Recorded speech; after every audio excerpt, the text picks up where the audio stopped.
السلام علیکم ورحمۃ اللہ وبرکاتہ نحمدہ ونصلی علی رسولہ الکریم اما بعد فاعوذ باللہ من الشیطان الرجیم بسم اللہ الرحمن الرحیم عن ابی صفوان عبد اللہ بن بصر الاسلمی رضی اللہ عنہ قال قال رسول اللہ صلی اللہ علیہ وسلم خیر الناس من طال عمرہ وحسن عملہ۔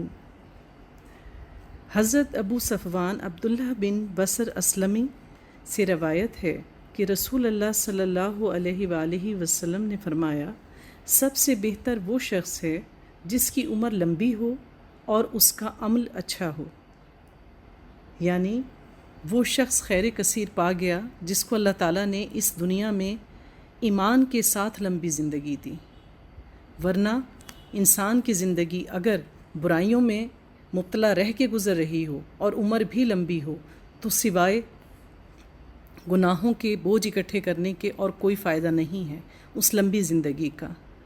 تو ہمیں چاہیے ہے کہ جب ہم آپس میں بھی کسی کو درازی عمر کی دعائیں دیں تو پھر خیر اور ایمان کے ساتھ ان الفاظ کو لازمی شامل کرنا چاہیے، اور جس کو اللہ تعالیٰ نیکی کی بھی توفیق دے اور ایمان پر بھی رکھے تو پھر اس جیسی زندگی تو بہت ہی خوش نصیبی کا باعث ہے۔ 20واں پارہ۔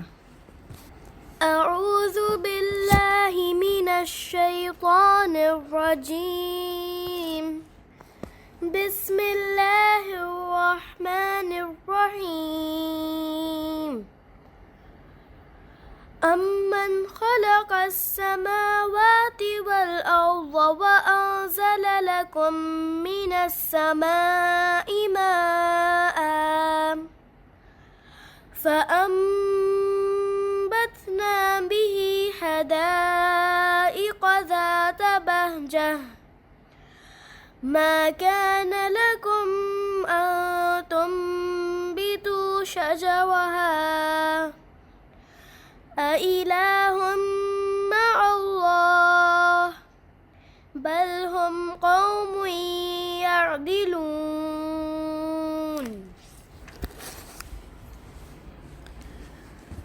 بسم اللہ الرحمن الرحیم۔ شروع اللہ کے نام سے جو نہایت مہربان اور رحم کرنے والا ہے۔ امن خلق السماوات والارض وانزل لکم من السماء ماء، بھلا وہ کون ہے جس نے آسمانوں اور زمین کو پیدا کیا اور تمہارے لیے آسمان سے پانی برسایا، پھر اس کے ذریعے وہ خوشنما باغ اگائے جن کے درختوں کا اگانا تمہارے بس میں نہ تھا۔ تو اللہ تعالیٰ نے اس پارے کے شروع میں پھر اپنی قدرت کی نشانیوں کی طرف انسان کی توجہ مبذول کروائی ہے کہ انسان کے بس میں کچھ بھی نہیں اگر اللہ نہ چاہے۔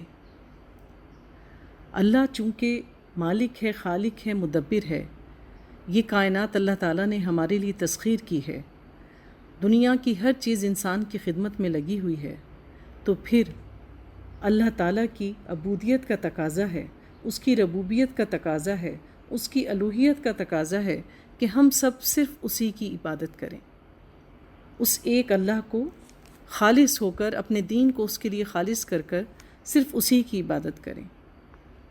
ہر نبی جو اس دنیا میں آیا اس نے اپنی قوم کو ایک ہی پیغام دیا کہ میرا اور تمہارا رب ایک ہی ہے، لہٰذا اپنے رب کی عبادت کرو اور میری اطاعت کرو، یعنی میں جو کچھ تمہیں پیغام دے رہا ہوں اللہ کا اس پر پورا عمل کرو۔ جب انسان خالص ہو کر لا الہ الا اللہ کہتا ہے تو آسمان کے دروازے کھول دیے جاتے ہیں، حتیٰ کہ یہ کلمہ عرش الہی تک پہنچ جاتا ہے اور پھر اس انسان کی بخشش کر دی جاتی ہے۔ بات اخلاص کی ہے، صرف زبان سے لا الہ الا اللہ کہہ دینا کافی نہیں۔ اللہ نے پہلے کہا ہے لا کے معنی ہے عربی میں نہیں کے، یعنی پہلے نفی کرو پھر اقرار کرو، یعنی پہلے سب کو چھوڑ دو پھر اللہ کو اپناؤ۔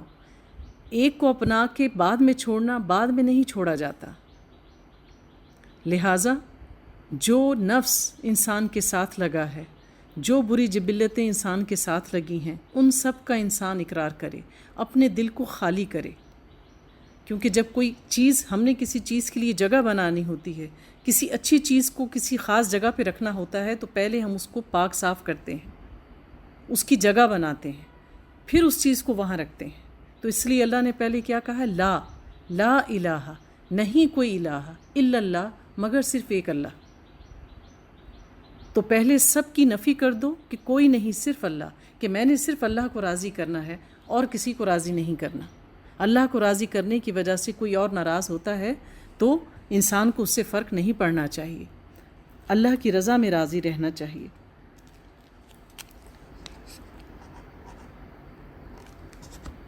پھر اللہ تعالیٰ فرماتے ہیں کیا اللہ کے ساتھ کوئی دوسرا بھی خدا ہے ان کاموں میں شریک؟ نہیں، بلکہ یہی لوگ راہ راست سے ہٹ کر چلے جا رہے ہیں۔ اور وہ کون ہے جس نے زمین کو جائے قرار بنایا؟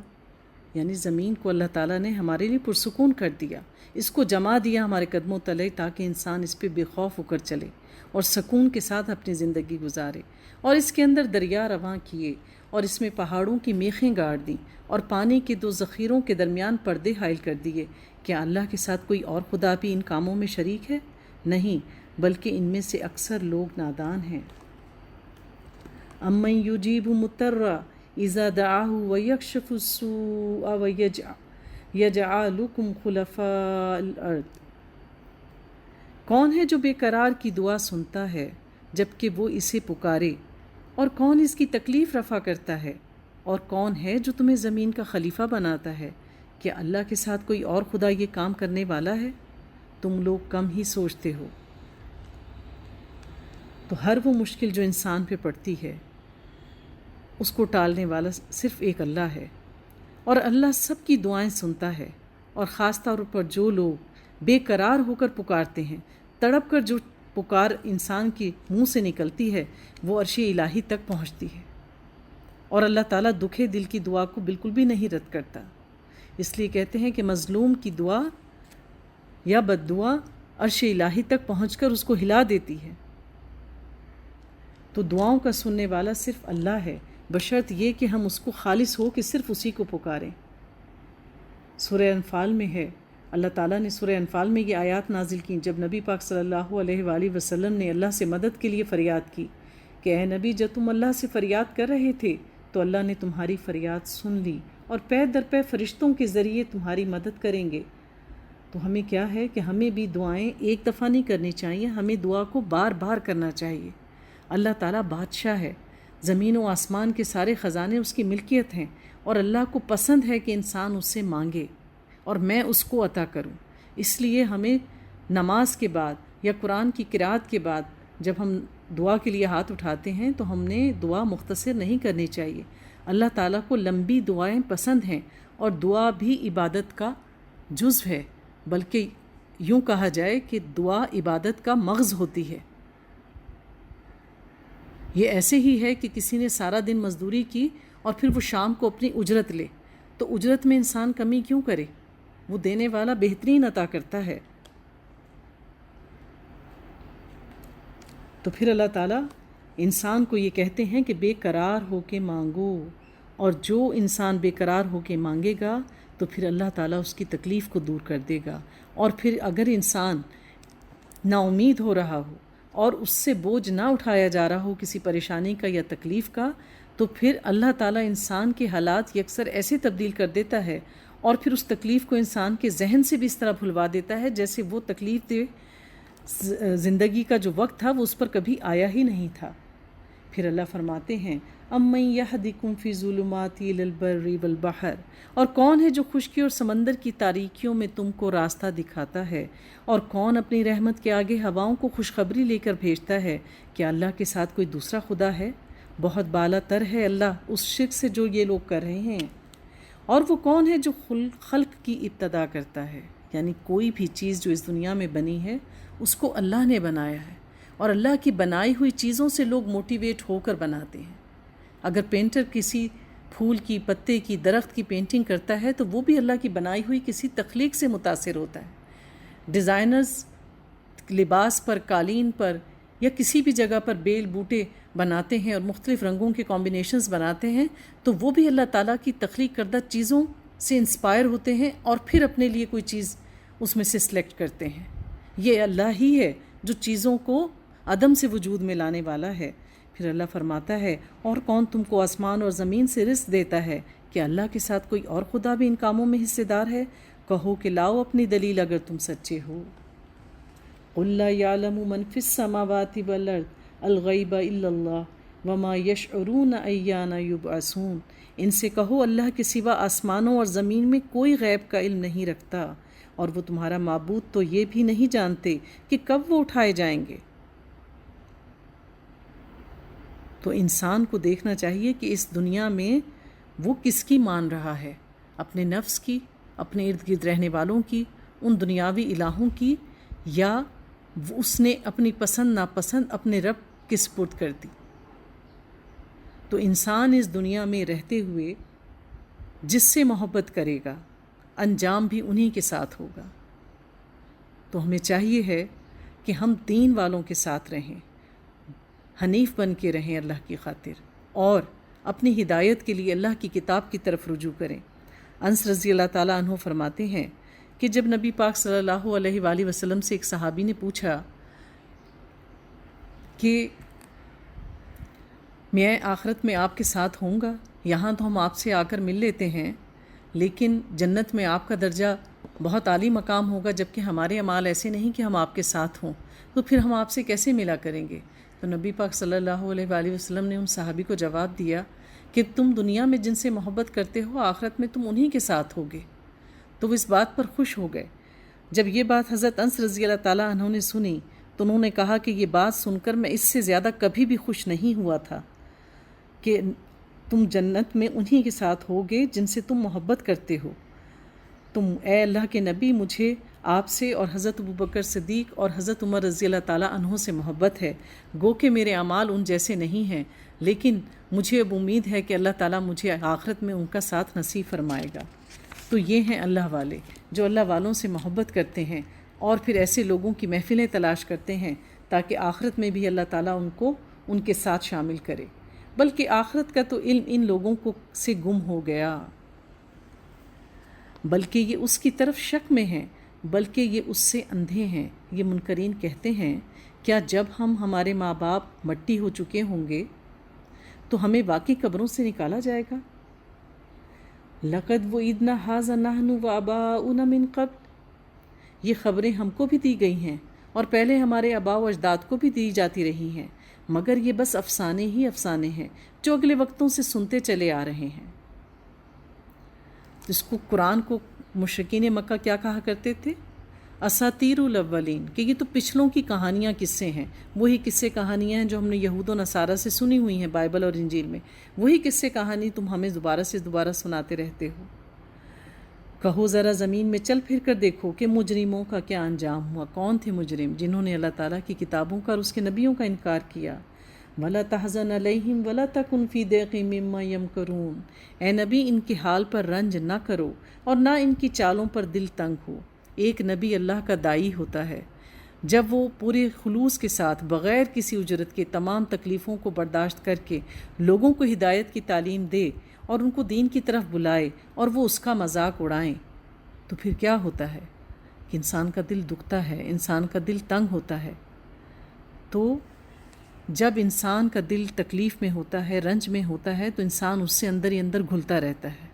یہ رنج اور تکلیفیں انسان کو کمزور کر دیتی ہیں اگر انسان اس سے چھٹکارا نہ پائے۔ ایسے کمزور لمحوں کا شیطان فائدہ اٹھاتا ہے، وہ انسان کو نا امیدی میں دھکیلتا ہے، لیکن اللہ کے بندے اللہ سے مدد حاصل کرتے ہیں، اس کو پکارتے ہیں، پھر اللہ تعالیٰ کی مدد آتی ہے، کیونکہ اللہ کا وعدہ ہے ان اللہ مع الصابرین۔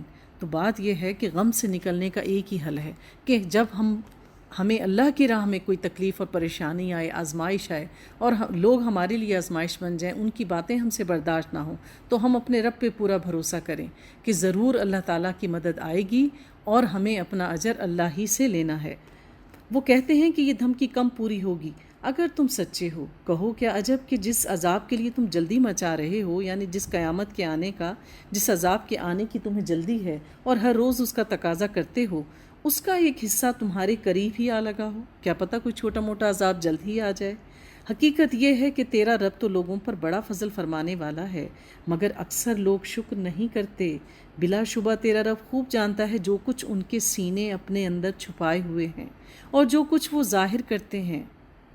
کوئی بھی نبی، کوئی پیغمبر، دنیا کا کوئی شخص انسان کے اندر چھپے ہوئے بھید نہیں جانتا۔ ہاں، اندازہ ضرور لگاتے ہیں انسان کی حرکتوں سے، لیکن غیب کا صحیح علم صرف اللہ کے پاس ہے اور کوئی شخص اس کا دعویٰ نہیں کر سکتا۔ آسمان و زمین کی کوئی پوشیدہ چیز ایسی نہیں ہے جو ایک واضح کتاب میں لکھی ہوئی موجود نہ ہو۔ اللہ تعالیٰ نے زمین اور آسمان کا ہر علم لوح قلم میں محفوظ کر رکھا ہے۔ قرآن ایک سراسر سرتپا ہمارے لیے ہدایت ہے، اور جو کچھ ہم کرتے ہیں وہ بھی اللہ کے پاس روز کی روز محفوظ ہو جاتا ہے۔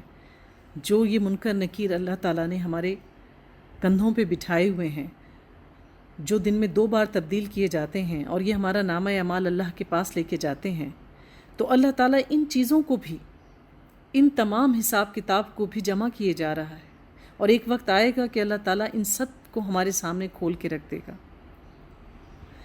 تو اللہ تعالیٰ فرماتے ہیں، اِنَّ هَذَا الْقُرْآنَ يَقُصُّ عَلَى بَنِي إِسْرَائِيلَ، یہ واقعہ ہے کہ یہ قرآن بنی اسرائیل کو اکثر ان باتوں کی حقیقت بتاتا ہے جن میں وہ اختلاف رکھتے ہیں۔ وَإِنَّهُ لَهُدًى وَرَحْمَةٌ لِّلْمُؤْمِنِينَ، اور یہ ہدایت اور رحمت ہے ایمان لانے والوں کے لیے۔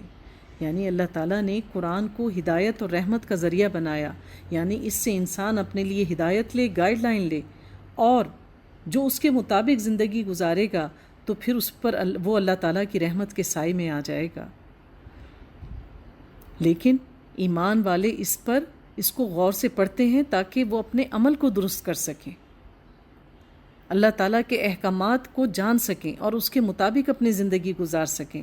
لیکن جو اس پر ایمان نہیں لاتے، جو منکر ہیں اس کے، وہ اس کی آیات کو پڑھتے ہیں، اس پہ غور کرتے ہیں اور اس سے ریسرچ کرتے ہیں کہ اگر یہ اللہ کی کتاب ہے اور اس میں یہ بات لکھی ہے تو ثابت کر کے دیکھیں، اگر یہ ثابت ہو گئی تو یہ سچ ہے کیونکہ یہ اللہ کا کلام ہے۔ لیکن وہ اس پر ایمان نہیں لاتے، وہ مومن نہیں ہوتے۔ یقیناً اس طرح تیرا رب ان لوگوں کے درمیان بھی اپنے حکم سے فیصلہ کر دے گا، اور وہ زبردست اور سب کچھ جاننے والا ہے۔ فَتَوَكَّلْ عَلَى اللَّهِ إِنَّكَ عَلَى الْحَقِّ الْمُبِينِ، بس اے نبی اللہ پر بھروسہ رکھو، یقیناً تم صریح حق پر ہو۔ کیونکہ نبی پاک صلی اللہ علیہ وآلہ وسلم کو کسی ایک تنقید کا سامنا نہیں تھا۔ کبھی لوگ آپ کو پاگل اور مجنون کہتے، کبھی کہتے کہ اگر نبی بن ہی گئے ہو تو تمہارے آگے پیچھے فرشتے کیوں نہیں ہیں، آپ سے معجزوں کا تقاضا کرتے، کبھی کہتے کہ اگر ہم تمہارے سامنے یہ غلط عمل کر رہے ہیں، اگر تمہارا رب ناراض ہے تو کہو کہ اسی وقت ہمارے لیے کوئی عذاب بھیج دے۔ تو لوگوں کی بار بار تنقید کرنے سے انسان یہ سوچنے پہ مجبور ہو جاتا ہے کہ کیا وہ خود کہیں غلط تو نہیں ہے۔ تو اللہ تعالیٰ بار بار اپنے نبی سے کہتے ہیں کہ اللہ پہ بھروسہ رکھو۔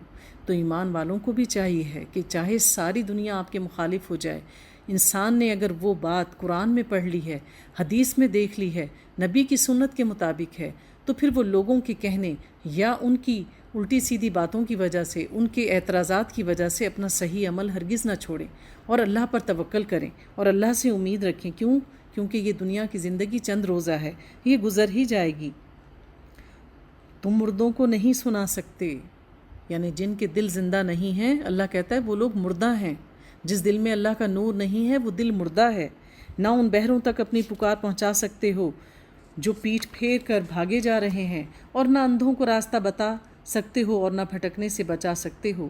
تم تو اپنی بات انہی لوگوں کو سنا سکتے ہو جو ہماری آیات پر ایمان لاتے ہیں، یعنی جو ایمان نہیں لاتے، اللہ کی نظر میں وہ اندھے ہیں اور بھٹکے ہوئے ہیں۔ ان کو کتنا ہی قرآن سنایا جائے، وہ کتنی ہی مجالس اٹینڈ کر لیں، ان کا عمل بدلنے والا نہیں ہے۔ لیکن اس سے عمل انہی کے بدلتے ہیں، وہی لوگ اس کو توجہ سے سنتے ہیں جو اللہ کی آیات پر ایمان لاتے ہیں اور اس کو غور سے سنتے ہیں۔ وَإِذَا وَقَعَ الْقَوْلُ عَلَيْهِمْ أَخْرَجْنَا لَهُمْ دَابَّةً مِّنَ الْأَرْضِ تُكَلِّمُهُمْ أَنَّ النَّاسَ كَانُوا بِآيَاتِنَا لَا يُوقِنُونَ۔ اور جب ہماری بات پوری ہونے کا وقت ان پر آ پہنچے گا تو ہم ان کے لیے ایک جانور زمین سے نکالیں گے جو ان سے کلام کرے گا کہ لوگ ہماری آیات پر یقین نہیں کرتے تھے۔ تو بات کیا ہے کہ پہلے اللہ تعالیٰ فرما رہے ہیں کہ اور پھر بھی آیاتی نفہم مسلمون، تو ہماری آیات پر ایمان لاؤ اور فرما بردار بن جاؤ۔ فرما بردار کون ہوتا ہے؟ جو مسلم ہو جائے۔ سلمہ اس اونٹنی کو کہتے ہیں جو رسی سے بندھی ہو اور اس کا سرا اس کے مالک کے ہاتھ میں ہو۔ جہاں اس کا مالک کہتا ہے بیٹھ جا، وہ بیٹھ جاتی ہے، اور جب وہ کہتا ہے اٹھ کے چل تو وہ چل پڑتی ہے، اس کی اپنی کوئی مرضی نہیں ہوتی۔ تو اللہ تعالیٰ کہتے ہیں کہ اس دنیا میں اگر انسان نے زندگی گزارنی ہے اور آخرت میں کامیاب ہونا ہے تو پھر وہ مسلم بن کر رہے،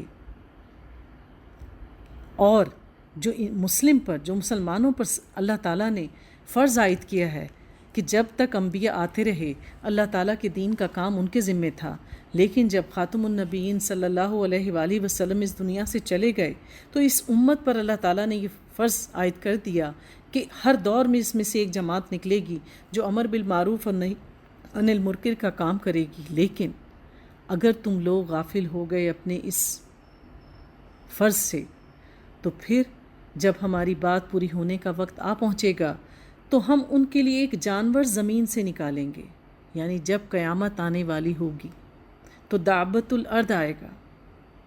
یہ وہ وقت ہوگا، قیامت ایسے نہیں آئے گی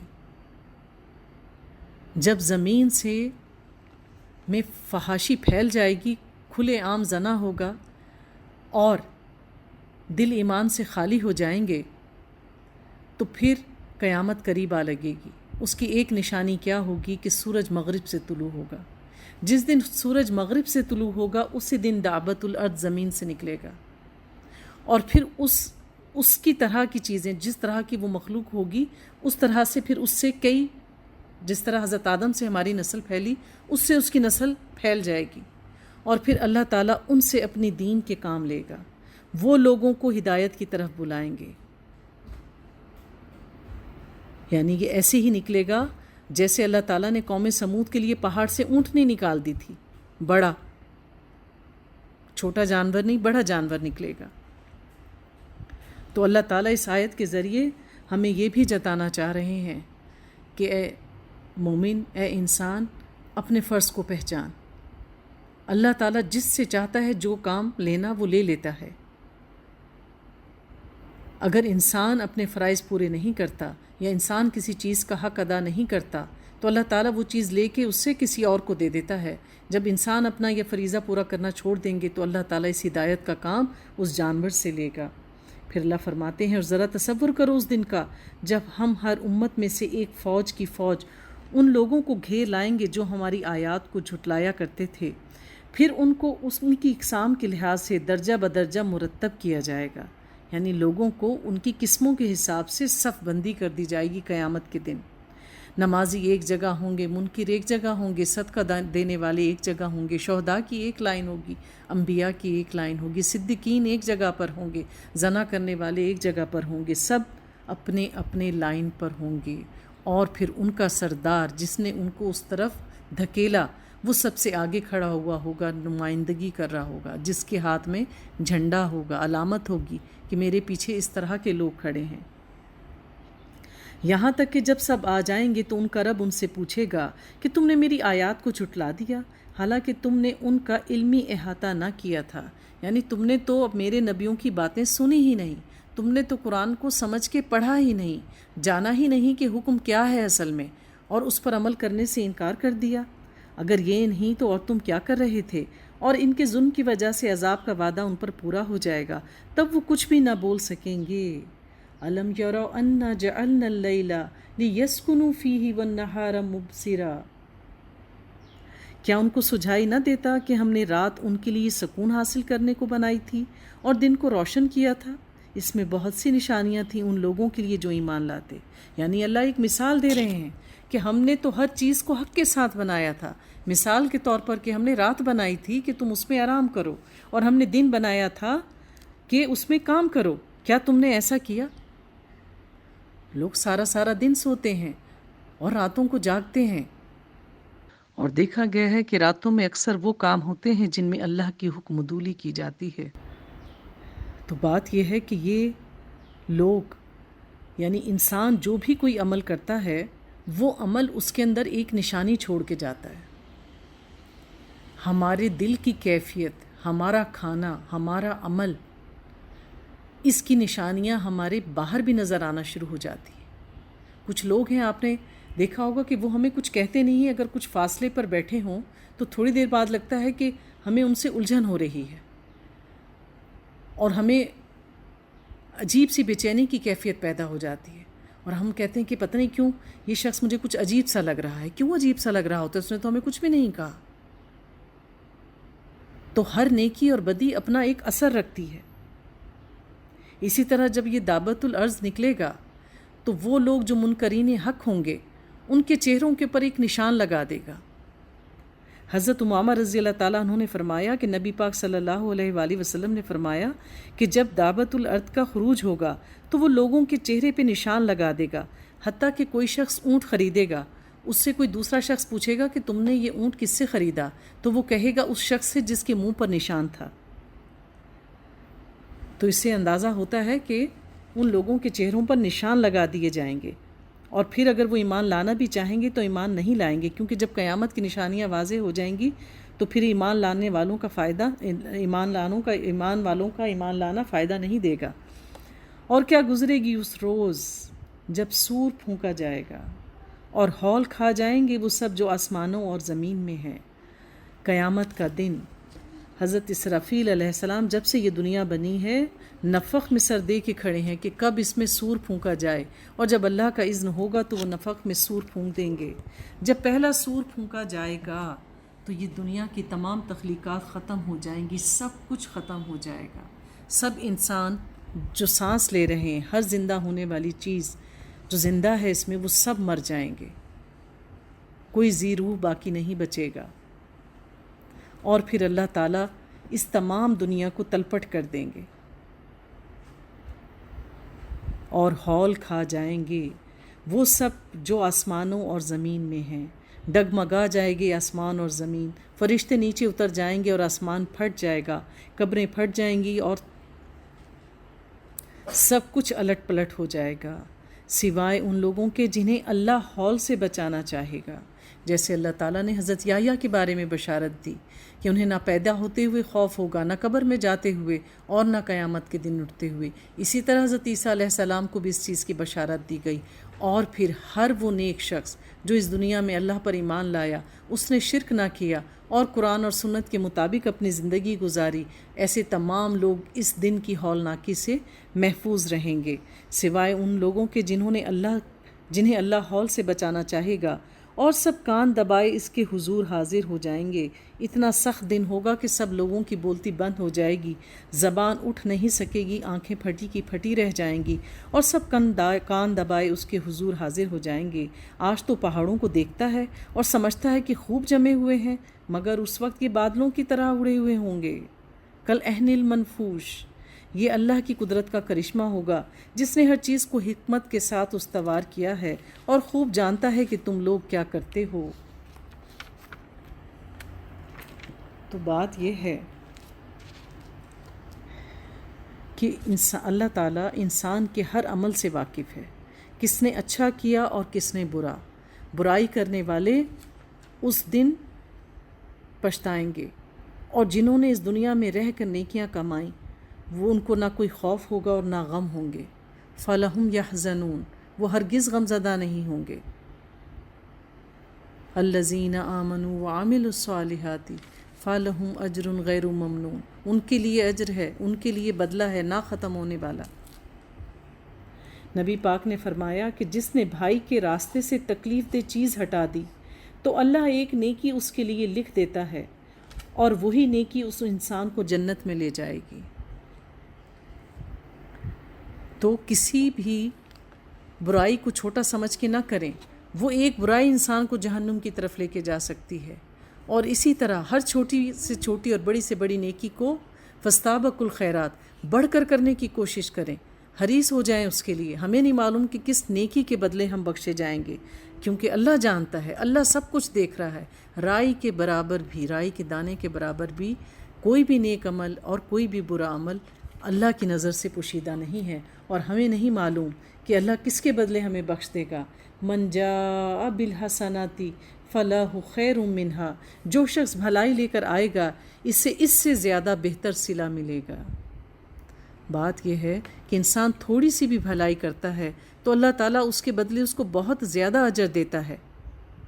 تو پھر اللہ تعالیٰ اپنی شان کے مطابق عطا کرتا ہے. ایک الحمدللہ اگر ہم دل سے کہتے ہیں تو یہ ایک کلمہ ہمارے میزان کو بھر دیتا ہے. صرف الحمدللہ کہنا، سبحان اللہ کی ایک تسبیح کرنے سے 1000 نیکیوں کا ثواب ملتا ہے. تو بات یہ ہے کہ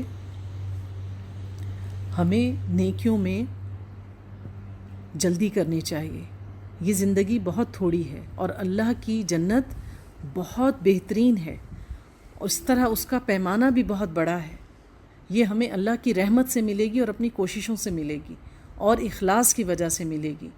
اسی طرح 10 آیات اگر کوئی قیام اللیل میں تلاوت کرتا ہے تو اللہ تعالیٰ اس کو بخشش کی خوشخبری سنا دیتا ہے. رات کا قیام یہ ضروری نہیں ہے کہ صرف رمضان میں کیا جائے، ہر رات آتی ہے ہمارے لیے کہ انسان اس میں کھڑا ہو کر اللہ تعالیٰ کے لیے تسبیح بیان کرے، قیام کرے، نوافل ادا کرے.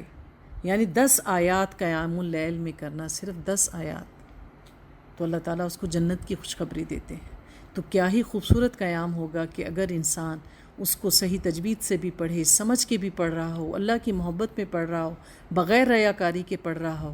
تو یہ کیسے ہو سکتا ہے کہ رمضان آئے اور ہم راتوں کو اللہ کی عبادت کریں اور آخر میں ہمیں بخشے جانے کی سند نہ مل جائے. تو ہمیں آنے والے دنوں سے بھرپور فائدہ اٹھانا ہے. پھر اللہ تعالیٰ فرماتے ہیں اور ایسے لوگ اس دن کی ہولناکی سے محفوظ رہیں گے، اور جو برائی لیے ہوئے آئے گا ایسے سب لوگ اوندھے منہ آگ میں پھینکے جائیں گے. اور اللہ کس قدر رحمان ہے کہ جب انسان ایک نیکی کا ارادہ کرتا ہے تو وہ ایک نیک عمل کا بدلہ اس کے اعمال نامے میں فوراً لکھ دیا جاتا ہے. لیکن اگر کوئی برائی کا ارادہ کرتا ہے تو جب تک وہ برائی نہیں کرتا اس وقت تک کوئی برائی اس کے نامہ اعمال میں نہیں لکھی جاتی. یہ اللہ ہے. نبی پاک نے فرمایا، اللہ تعالیٰ فرماتے ہیں کہ نیکی ایک عمل پر 10 نیکیاں ہیں، اور میں اسے اپنے فضل سے جتنا چاہے بڑھا دوں. ایک نیکی بڑھ کر 7 لاکھ تک پہنچ سکتی ہے، اور برائی کے بدلے میں صرف اس کے برابر سزا دیتا ہوں، اور پھر میں چاہوں تو اپنی رحمت سے اس کو معاف کر دوں. سبحان اللہ. کیا تم لوگ اس کے سوا کوئی اور جزا پا سکتے ہو کہ جیسا کرو ویسا بھرو؟ اے نبی ان سے کہو، مجھے تو یہی حکم دیا گیا ہے کہ اس شہر یعنی کہ مکہ کے رب کی بندگی کروں جس نے اسے حرم بنایا، امن والا شہر بنایا، اور جو ہر چیز کا مالک ہے. مجھے حکم دیا گیا ہے کہ میں مسلمان بن کے رہوں. وَأَنْ أَتْلُوَ الْقُرْآنَ، اور یہ قرآن پڑھ کر سناؤں. کیا کہا؟ کہ میں اس پر ایمان لاؤں، اس پر عمل کروں اور پھر اس کو پڑھ کر سناؤں. تو کیا ہے انسان پر فرض کہ پہلے وہ قرآن پڑھے، اپنے عمل کو سنوارے اور پھر اس قرآن کو دوسروں کو سنائے. اس کے کئی معنی لیے گئے ہیں اس آیت کے، کہ یعنی میں قرآن، ایک معنی یہ ہے کہ میں قرآن کو بار بار پڑھوں. دوسرے معنی یہ ہیں کہ میں قرآن کو پڑھوں اور پڑھ کر سناؤں، یعنی یاد کروں، حفظ کروں اور پھر کسی کو سناؤں. اور ایک معنی یہ لیے گئے ہیں کہ میں اس کو پڑھوں، اس پر عمل کروں اور پھر اس کو پڑھ کر دوسروں کو اس کی تعلیم دوں. تو اللہ تعالیٰ ہم سب سے یہ تمام حقوق ادا کرنے کی توفیق دے. ہم اس کو پڑھیں، اس کو بار بار پڑھیں، اسے یاد کریں، اس کو اپنے سینوں میں محفوظ کریں، اور پھر اللہ ہمیں توفیق دے کہ ہم اس کی تعلیم کو آگے بڑھائیں. اب جو ہدایت اختیار کرے گا وہ اپنے ہی بھلے کے لیے ہدایت اختیار کرے گا، اور جو گمراہ ہو اس سے کہہ دو کہ میں تو بس خبردار کر دینے والا ہوں. اللہ نے ہمیں کسی پر دروغہ نہیں بنایا. اور پھر جس کو یہ نعمت مل جائے وہ اللہ سے دعا کرے، اللہم استقدمنی ولا تستبدلنی، کہ اے اللہ تعالیٰ تو مجھے ثابت قدمی اس پہ عطا کر دے اور تو اس کو مجھ سے بدلنا نہیں. یعنی اللہ تعالیٰ جس کو قرآن کی تعلیم دے، اس پہ عمل کی توفیق دے، اور وہ اس سلسلے میں اپنی محنتیں، اپنی کاوشیں ڈال رہا ہو، تو اس کو چاہیے کہ اس دعا کو کثرت سے پڑھے کہ اللہ کسی چھوٹی سی لغزش کے نتیجے میں یہ فضل اس سے چھین نہ لے۔ ربنا لا تزغ قلوبنا بعد اذ ہدیتنا وجعلنا من لدنک رحمہ انک انت الوہاب یا مقلب قلوب ثبت قلبی علی دینک۔ ہمیں اس طرح سے اپنے رب سے دعا کرنی چاہیے۔ پھر اللہ فرماتے ہیں اب جو ہدایت اختیار کرے گا وہ اپنے ہی بھلے کے لیے ہدایت اختیار کرے گا، اور جو گمراہ ہو اس سے کہہ دو کہ میں تو بس خبردار کر دینے والا ہوں۔ ان سے کہو تو کہ تعریف اللہ ہی کے لیے ہے، عنقریب وہ تمہیں اپنی نشانیاں دکھا دے گا۔ وَمَا رَبُّكَ بِغَافِلٍ عَمَّا تَعْمَلُونَ، اور تم اسے پہچان لوگے، اور تیرا رب بے خبر نہیں ہے ان اعمال سے جو تم لوگ کرتے ہو۔ سورۃ القصص۔ اعوذ باللہ من الشیطان الرجیم، بسم اللہ الرحمن الرحیم، طاسیم تلک آیات الکتاب المبین، نتلو علیک من نبأ موسیٰ وفرعون بالحق لقوم یؤمنون۔ سورۃ القصص۔ بسم اللہ الرحمن الرحیم، شروع اللہ کے نام سے جو انتہائی مہربان اور رحم فرمانے والا ہے۔ طاسین میم تلک آیات الکتاب المبین۔ طاسین میم، یہ کتاب مبین کی آیات ہیں، کھلی اور واضح روشن کتاب کی آیات ہیں۔ ہم موسیٰ اور فرعون کا کچھ حال ٹھیک ٹھیک تمہیں سناتے ہیں۔ سورۃ القصص، قصص جو ہے وہ قصے کی جمع ہے، یعنی اس میں مختلف انبیاء کے مختصر قصے بیان کیے گئے ہیں، ایسے لوگوں کے فائدے کے لیے جو ایمان لائیں۔ یعنی جو قصے، واقعے اور کہانیاں ہوتی ہیں وہ انسان کو معروف کرتی ہیں اور انسان اس سے اثر لیتا ہے، اور یہ تو قرآن کے قصے ہیں جو اللہ تعالیٰ پورے حق کے ساتھ ہمیں بیان کر رہے ہیں۔ اس کی ایک ایک بات پر ہمیں یقین لانا چاہیے کہ اللہ تعالیٰ نے کس طرح سے اپنے انبیاء بھیجے، ان پر کیسی کیسی آزمائشیں آئیں، اور پھر کس طریقے سے انہوں نے اپنے لوگوں کو دین کی تعلیم دی، پھر کس طرح سے اللہ تعالیٰ نے ان کے عروج و زوال کی داستانیں ہم تک پہنچائی ہیں۔ پھر اللہ فرماتے ہیں واقعہ یہ ہے کہ فرعون نے زمین میں سرکشی کی اور اس کے باشندوں کو گروہوں میں تقسیم کر دیا۔ یعنی سرکش تھا، اور اس کی سازش کیا تھی کہ جو بنی اسرائیل کی قوم تھی اس نے ان کو گروہوں میں بانٹ دیا، فرقہ واریت ان میں پیدا کر دی کہ یہ آپس میں ہی لڑتے رہیں اور جو کچھ میں ان کے ساتھ کر رہا ہوں اس پر توجہ نہ دیں، آپس میں الجھے رہیں۔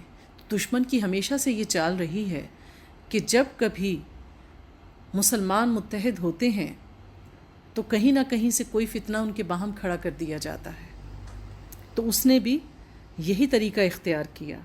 ان میں سے ایک گروہ کو وہ ذلیل کرتا تھا اور اس کے لڑکوں کو قتل کرتا اور اس کی لڑکیوں کو جیتا رہنے دیتا تھا۔ فی الواقع وہ مفسد لوگوں میں سے تھا، اور ہم یہ ارادہ رکھتے تھے کہ مہربانی کریں ان لوگوں پر جو زمین میں ذلیل کر کے رکھے گئے ہیں۔ یعنی اللہ تعالیٰ کہتے ہیں کہ ہم نے یہ ارادہ کیا تھا کہ جن کو اس نے ذلیل کیا ہے، جن کو اس نے غلام بنا رکھا ہے، اللہ تعالیٰ ان کو بھی اپنی نعمتوں سے نوازے اور انہیں پیشوا بنا دے۔ یعنی کوئی اگر اپنی امامت کا حق ادا نہیں کرتا تو پھر اللہ تعالیٰ اس کی سرداری چھین کے دوسروں کو دے دیتا ہے، اور انہیں کو وارث بنائیں اور زمین میں ان کو اقتدار بخشیں، اور ان سے فرعون و حامان اور ان کے لشکروں کو وہی کچھ دکھلا دیں جس کا انہیں ڈر تھا۔ جو حامان تھا وہ فرعون کا وزیر تھا، اور اس کو طرح طرح کے مشورے وہی دیا کرتا تھا۔ یہ وہی حامان تھا جس کو فرعون نے کہا تھا جب موسیٰ علیہ السلام اس کے دربار میں گئے تھے کہ اے حامان ذرا ایک سیڑھی تو بناؤ آسمان تک کہ میں ذرا چڑھ کے دیکھوں کہ موسیٰ کا خدا کیا کر رہا ہے۔ وَأَوْحَيْنَا إِلَىٰ أُمِّ مُوسَىٰ أَنْ أَرْضِعِيهِ فَإِذَا خِفْتِ عَلَيْهِ فَأَلْقِيهِ فِي الْيَمِّ۔ ہم نے موسیٰ کی ماں کو اشارہ کیا کہ اس کو دودھ پلا، پھر جب تجھے اس کی جان کا خطرہ ہو تو اسے دریا میں ڈال دے۔ حضرت موسیٰ علیہ السلام جس سال پیدا ہوئے تھے یہ وہ سال تھا جس سال لڑکوں کو قتل کیا جانا تھا، اور حضرت ہارون علیہ السلام اس سال پیدا ہوئے تھے جس سال لڑکوں کو زندہ چھوڑ دینا تھا۔ اس طرح سے اللہ تعالیٰ نے ان دونوں بھائیوں کے زندہ رہنے کے لیے اسباب پیدا کیے۔ تو اللہ تعالیٰ نے موسیٰ علیہ السلام کی ماں کو وحی کی، ان کے دل میں الہام کیا کہ اس کو دودھ پلا، پھر جب تجھے اس کی جان کا خطرہ ہو تو اسے دریا میں ڈال دے۔ یعنی جب تک یہ تیرے پاس ہے، جب تک کہ یہ بات چھپی رہتی ہے، اس کو اپنے پاس رکھ، چند دن چپکے سے گزار دے، یعنی ان کی ولادت کی خبر کسی کو نہ ہو، اور آپ اس کو اپنا دودھ پلائیں۔ تو اس لیے سب ماؤں کو جو شروع کا دودھ ہوتا ہے ماں کا، وہ اپنے بچوں کو پلائیں۔ اللہ تعالیٰ نے اس میں خاص طرح کی تاثیر رکھی ہے، اور اس سے بچوں کے جسم میں اینٹی باڈیز پیدا ہوتے ہیں، جس سے بچے کی قوت مدافعت، جس کو ہم کہتے ہیں، بہت مضبوط ہو جاتی ہے، اور اس کو اپنی اوائل کی جو شروع کی زندگی ہوتی ہے اس میں سروائیو کرنے میں بہت زیادہ ہیلپ ملتی ہے، اور ایسے بچے بہت جلدی بیماریوں کا شکار نہیں ہوتے۔ پھر جب تجھے اس کی جان کا خطرہ ہو تو اسے دریا میں ڈال دے، یعنی جب لگے کہ اب لوگ مارنے آ رہے ہیں بچوں کو، تو پھر تو اس کو ٹوکری میں ڈال کے دریا میں ڈال دے، اور کچھ خوف اور غم نہ کر، یعنی غم نہ کرنا۔ اللہ نے تجھ سے وعدہ کیا ہے اس کی حفاظت کا، کیونکہ ماں سے بڑھ کے اور کون فکر مند ہو سکتا ہے۔ ہم اسے تیرے ہی پاس لے آئیں گے اور اس کو پیغمبروں میں شامل کریں گے، یعنی اگر ان سے کوئی قربانی مانگی تو ساتھ ہی خوشخبری بھی دے دی کہ میں تیرے بیٹے کو پیغمبر بھی بناؤں گا۔ آخرکار فرعون کے گھر والوں نے اسے دریا سے نکال لیا تاکہ ان کا دشمن اور ان کے لیے سبب رنج بنے۔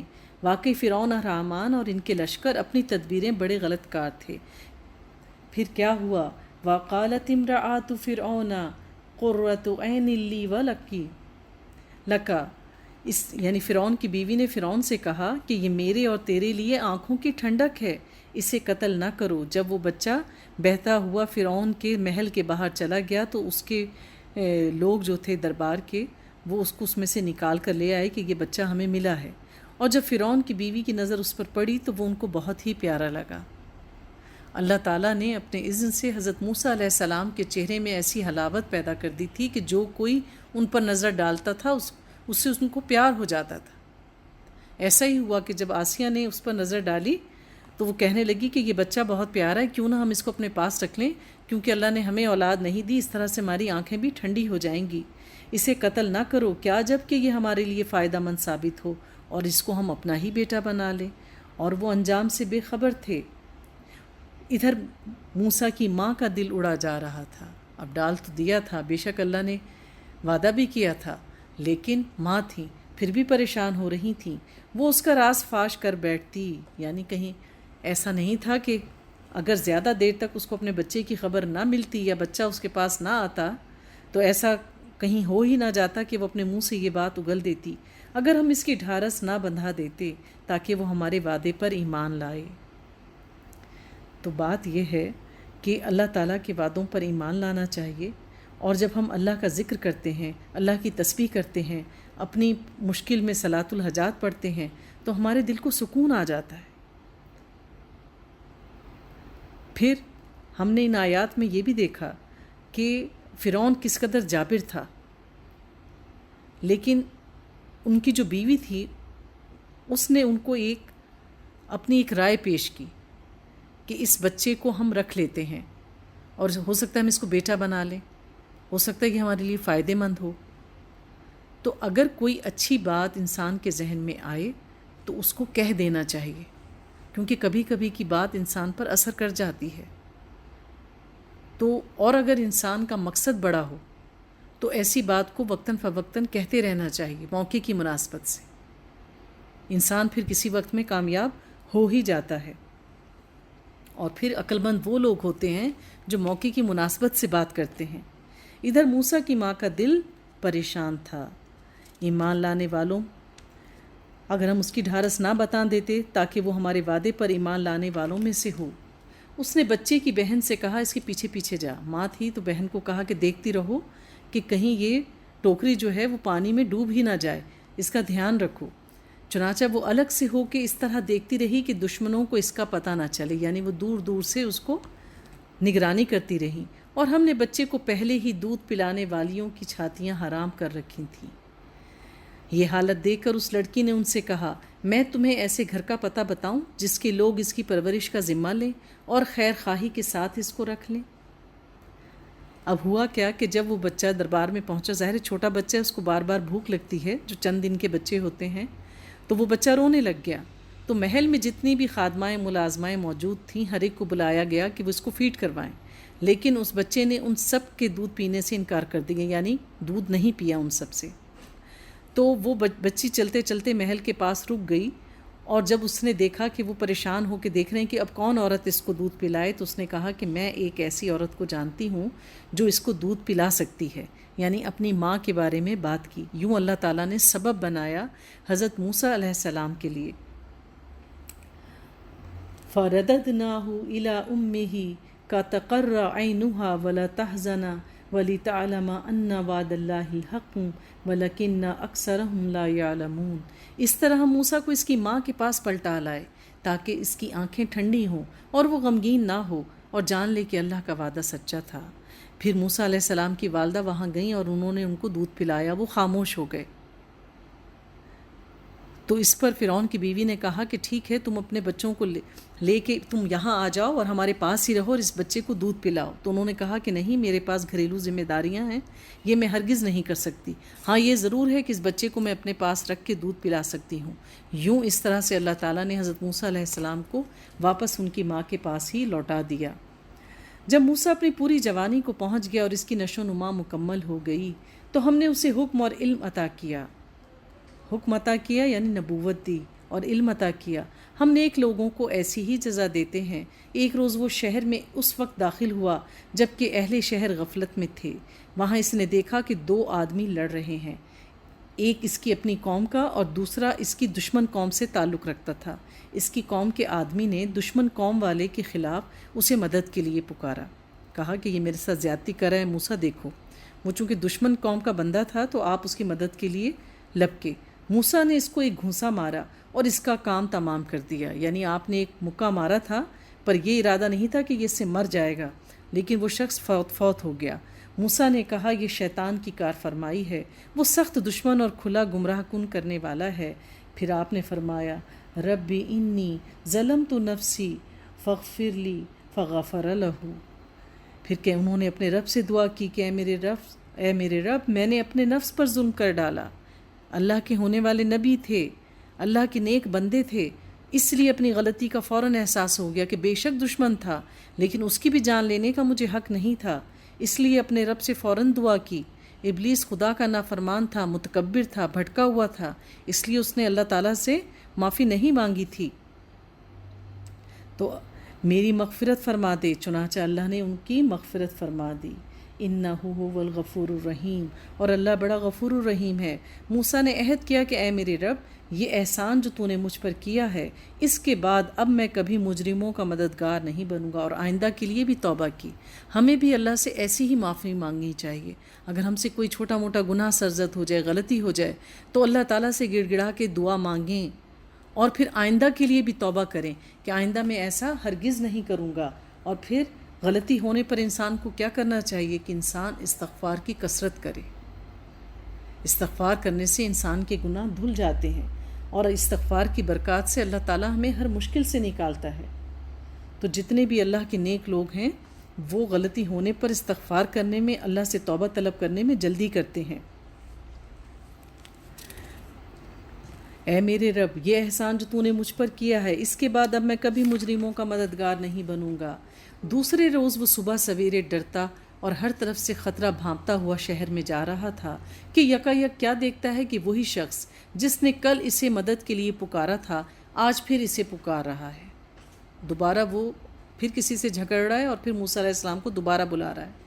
موسیٰ نے کہا تو بڑا ہی بہکا ہوا آدمی ہے۔ پھر جب موسیٰ نے ارادہ کیا کہ دشمن قوم کے آدمی پر حملہ کرے تو وہ پکار اٹھا، اے موسیٰ، کیا آج تو مجھے اسی طرح قتل کرنے لگا ہے جس طرح کل ایک شخص کو قتل کر چکا تھا؟ یعنی کہ جب اس شخص کی آپس میں لڑائی ہونے لگی تو اس نے پھر دوبارہ سے پکار کر کہا، یہ انسان کے روپ میں شیطان تھا،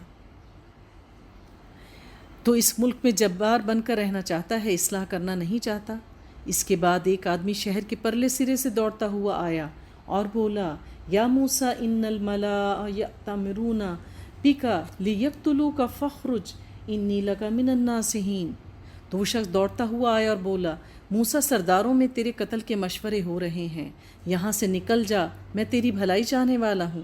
یہ خبر سنتے ہی موسیٰ ڈرتا اور سہمتا ہوا نکل کھڑا ہوا اور اس نے اپنے رب سے دعا کی، ربی ان یہدینی سواء السبیل، کہ اے میرے رب مجھے سیدھے رستے کی ہدایت دے اور مجھے ظالموں سے بچا لے۔ جب موسیٰ نے مدین کا رخ کیا تو اس نے کہا امید ہے کہ میرا رب مجھے ٹھیک راستے پہ ڈال دے گا۔ تو پھر اس شخص نے آ کے اطلاع دی کہ اس شہر کے جو عمراء ہیں یا صاحب اقتدار لوگ ہیں ان کو اس قتل کی خبر پہنچ گئی ہے اور اب وہ تمہیں قتل کر دیں گے اس کے بدلے میں، تو بہتر ہے کہ تم یہاں سے بھاگ جاؤ۔ جب آپ مصر کے شہر سے نکلے تو آپ بے یار و مددگار تھے، آپ کے پاس کچھ بھی نہیں تھا اور آپ بس اندھا دھند ادھر سے دور جانے کی کوشش کر رہے تھے۔ تو پھر آپ نے اللہ تعالیٰ سے یہ دعا مانگی تھی، رب ان یہدینی سواء السبیل، کہ اے میرے رب تو مجھے سیدھے راستے پر ڈال دے۔ تو بات یہ ہے کہ بہت سارے کام ہم اس دنیا میں کر رہے ہوتے ہیں تو ہمیں پتہ نہیں ہوتا کہ اس کا انجام کیا ہوگا اور ہمیں اس کو بعض اوقات کرنا ہی پڑ جاتا ہے۔ تو ایسے میں انسان کو یہ دعا کرنی چاہیے کہ اے اللہ تعالیٰ مجھے جو بھی میں کام کر رہا ہوں اس میں سے مجھے ہدایت کے راستے پہ ہی رکھنا، یعنی کسی برے طریقے، کیونکہ بہت ساری چیزیں ایسی ہیں جس کو تکمیل تک پہنچانے کے لیے ہمارے پاس دو آپشنز آتی رہتی ہیں، ایک صحیح رستہ ہوتا ہے اور ایک برا رستہ ہوتا ہے، ایک شارٹ کٹ ہوتا ہے، ایک لانگ میتھڈ ہوتا ہے۔ تو ہمیں ایسے میں اللہ تعالیٰ سے ہدایت کی طلب کرتے رہنا چاہیے کہ ہم صحیح رستے پہ رہیں۔ جب وہ مدین کے کنویں پر پہنچا تو اس نے دیکھا کہ بہت سے لوگ اپنے جانوروں کو پانی پلا رہے ہیں۔ چلتے چلتے وہ مدین کے علاقے میں پہنچ گئے اور ان سے الگ ایک طرف دو عورتیں اپنے جانوروں کو روک رہی ہیں۔ موسیٰ نے ان عورتوں سے پوچھا تمہیں کیا پریشانی ہے؟ انہوں نے کہا ہم اپنے جانوروں کو پانی نہیں پلا سکتی جب تک یہ چرواہے اپنے جانور یہاں سے سارے پانی پلا کے نہ لے جائیں، اور ہمارے والد ایک بہت ہی بوڑھے آدمی ہیں۔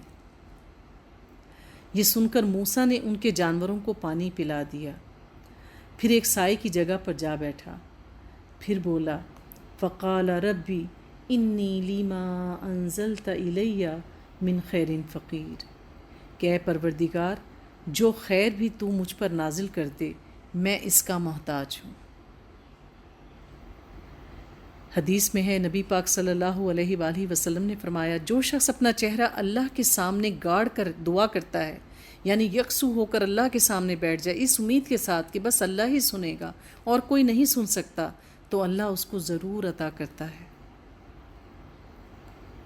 تو حضرت موسیٰ علیہ السلام نے کیا کہا کہ اے اللہ تیرے پاس سے جو بھی خیر مجھے ملے گی میں سب کا محتاج ہوں۔ اللہ کے پاس تو خیروں کے خزانے ہی خزانے ہیں، اور انسان کو اس دنیا میں رہنے کے لیے ہر نعمت کی ضرورت ہے، کس چیز کی ہمیں ضرورت نہیں پڑتی؟ رہائش، کھانا پینا، دوست احباب، سکون، اختیار، علم، اولاد، وسائل، رتبہ، مرتبہ، صحت، جوانی، ہر چیز چاہیے انسان کو۔ تو آپ نے یہ جامع دعا کی کہ جو خیر بھی تو مجھ پر نازل کرے میں سب کا محتاج ہوں۔ انتہائی مجرب دعا ہے، اور ہمیں یہ دعا بھی اپنی نمازوں میں سجدوں میں مانگنی چاہیے۔ کچھ دیر نہ گزری تھی کہ ان دونوں عورتوں میں سے ایک شرم و حیا کے ساتھ چلتی ہوئی ان کے پاس آئی۔ اب دیکھیے اس آیت میں یہ لفظ خاص طور پر استعمال کیا گیا ہے، تمشی الاستحیاء، چلتی ہوئی آئی حیا کے ساتھ۔ تو شرم و حیا عورت کا گہنا ہے، یعنی جب عورت میں سے شرم و حیا نکل جائے تو پھر وہ عورت ہی نہیں رہتی۔ حیا اور ایمان ساتھ ساتھ ہیں، جب ایک چلا جاتا ہے تو دوسرا بھی چلا جاتا ہے، یعنی جن لوگوں میں سے حیا ختم ہو جاتی ہے تو ان کا ایمان بھی رخصت ہو جاتا ہے۔ نبی پاک صلی اللہ علیہ وآلہ وسلم ایک نوجوان پردہ دار حیا دار لڑکی سے بھی زیادہ حیا کیا کرتے تھے، اور پھر اللہ خود با حیا ہے اور حیا کو پسند کرتا ہے، اس لیے ہمیں شرم و حیا کا دامن کبھی بھی ہاتھ سے نہیں جانے دینا چاہیے، اور گفتگو میں بھی احتیاط کرنی چاہیے، بے حیائی کے الفاظ اپنی گفتگو میں بھی نہیں لانے چاہیے، یہ انسان کو ایمان سے خارج کر دیتی ہیں۔ اور کہنے لگی میرے والد آپ کو بلا رہے ہیں تاکہ آپ نے ہمارے لیے جانوروں کو جو پانی پلایا ہے اس کا اجر آپ کو دے دیں۔ موسیٰ نے جب اس کے پاس پہنچا اور اپنا سارا قصہ اس کو سنایا، یعنی ان کے والد کے پاس پہنچے اور سارا معاملہ اپنا کہا، تو اس نے کہا کچھ خوف نہ کرو، اب تم ظالم لوگوں سے بچ نکلے ہو، یعنی اب تم یہاں آ گئے ہو، ان سب سے دور ہو، تو لہٰذا اب تم بے فکر ہو جاؤ۔ ان دونوں عورتوں میں سے ایک نے اپنے باپ سے کہا ابا جان اس شخص کو نوکر رکھ لیجئے، بہترین آدمی ہے جسے آپ ملازم رکھیں وہی ہو سکتا ہے۔ کون ہو سکتا ہے؟ ان خیر من استجرت القوی الامین، جو مضبوط اور امانت دار ہو۔ تو وہ ان کی کئی بیٹیاں تھیں، کہا جاتا ہے 6 بیٹیاں تھیں، وہ لڑکیاں تھیں، تو ان میں سے ایک نے کہا کہ ابا جان اس شخص کو آپ ملازم رکھ لیں۔ کیوں رکھ لیں؟ کہ ایسا ملازم رکھیں کہ جو کہ مضبوط بھی ہو اور امانت دار بھی ہو۔ تو ملازمین رکھتے ہوئے ہمیں ان 2 خصوصیات کا خیال رکھنا چاہیے، کیونکہ اگر صرف ایماندار ہو لیکن وہ فزیکلی مضبوط نہ ہو تو وہ ہماری مدد اس طریقے سے نہیں کر پائے گا، اور صرف جسمانی طور پر مضبوط ہو لیکن وہ ہمارے ساتھ مخلص نہ ہو تو وہ شخص ہمیں کسی بہت اہم موقع پہ دغا دے جائے گا۔ تو اس لیے یہ بہت اہم خصوصیات ہیں جو کسی کو بھی اپنا معاون رکھنے کے لیے ہمیں دیکھنا چاہیے۔ اس کے باپ نے موسیٰ سے کہا میں چاہتا ہوں کہ اپنی اور ان 2 بیٹیوں میں سے ایک کا نکاح تمہارے ساتھ کر دوں، بشرطیہ کہ تم 8 سال تک میرے ہاں ملازمت کرو۔ یعنی کہ ایک ملازم کو گھر میں رکھنا ہے۔ اب ظاہر بچیوں کے باپ تھے تو بہتر ہے کہ ایک نوجوان ہے اور محنتی ہے، مضبوط ہے، امانت دار ہے، اچھے طور طریقوں پر ہے، تو ایک باپ کو اور کیا چاہیے؟ تو فوراً سے اپنی بیٹی کے رشتے کے لیے بات کہہ دی، اور شرط کیا رکھی کہ لیکن پھر تمہیں 8 سال میرے پاس رہنا ہوگا، ملازمت کرنی ہوگی اور میری بھیڑ بکریوں کی دیکھ بھال کرنی ہوگی۔ اللہ تعالیٰ نے ہر نبی کو نبوت دینے سے پہلے اس سے بھیڑ بکریاں چروائی ہیں، کیونکہ جو بھیڑ بکریوں کی ریوڑ کو سنبھال لیتا ہے وہ بگڑی ہوئی امتوں کو بھی سنبھال لیتا ہے۔ اور اگر 10 سال پورے کر دو تو یہ تمہاری مرضی ہے۔ آپشن دی تھی کہ 8 سال تمہاری مدت ہے اور تم چاہو تو 10 سال کر سکتے ہو۔ اور ہمیں تفاسیر سے پتہ چلتا ہے کہ موسیٰ علیہ السلام نے احسان کا معاملہ کیا اور 10 سال تک ان کے تمام کام کاج کی دیکھ بھال کی۔ میں تم پر سختی نہیں کرنا چاہتا، تم انشاءاللہ مجھے نیک آدمی پاؤ گے۔ موسیٰ نے جواب دیا یہ بات میرے اور آپ کے درمیان طے ہو گئی، ان دونوں مدتوں میں سے جو بھی میں پوری کر دوں اس کے بعد پھر یا کوئی زیادتی مجھ پر نہ ہو، اور جو کچھ قول قرار ہم کر رہے ہیں اللہ اس پر نگہبان ہے۔ آپ نے آپس میں یہ ایگریمنٹ کر لیا اور اللہ کو اس پر گواہ بنا لیا۔ فلما قضى موسى الاجل وسار باهله، اور جب موسیٰ نے مدت پوری کر دی اور وہ اپنے اہل و عیال کو لے کر چل پڑا، اس دوران آپ کے کچھ بچے بھی ہو گئے، وہ 10 سال کی مدت پوری ہوئی تو آپ نے وہاں سے ہجرت کر لی۔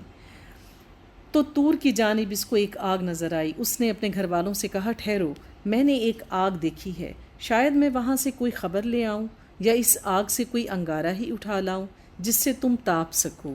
یعنی سرد رات تھی، رات کو پڑاؤ ڈالنا تھا، تو ٹھنڈی راتوں میں آپ کو پتہ ہے کہ کس قدر مشکل ہے سفر کے دوران، تو ان کے لیے گرمی کا بندوبست کرنے کا سوچا۔ وہاں پہنچا تو وادی کے داہنے کنارے پر دائیں جانب مبارک خطے میں ایک درخت سے پکارا گیا۔ کیا پکارا؟ یا موسیٰ انی انا اللہ رب العالمین، کہ اے موسیٰ میں ہی ہوں اللہ سارے جہان والوں کا مالک اور رب۔ اور حکم دیا گیا کہ پھینک دے اپنی لاٹھی۔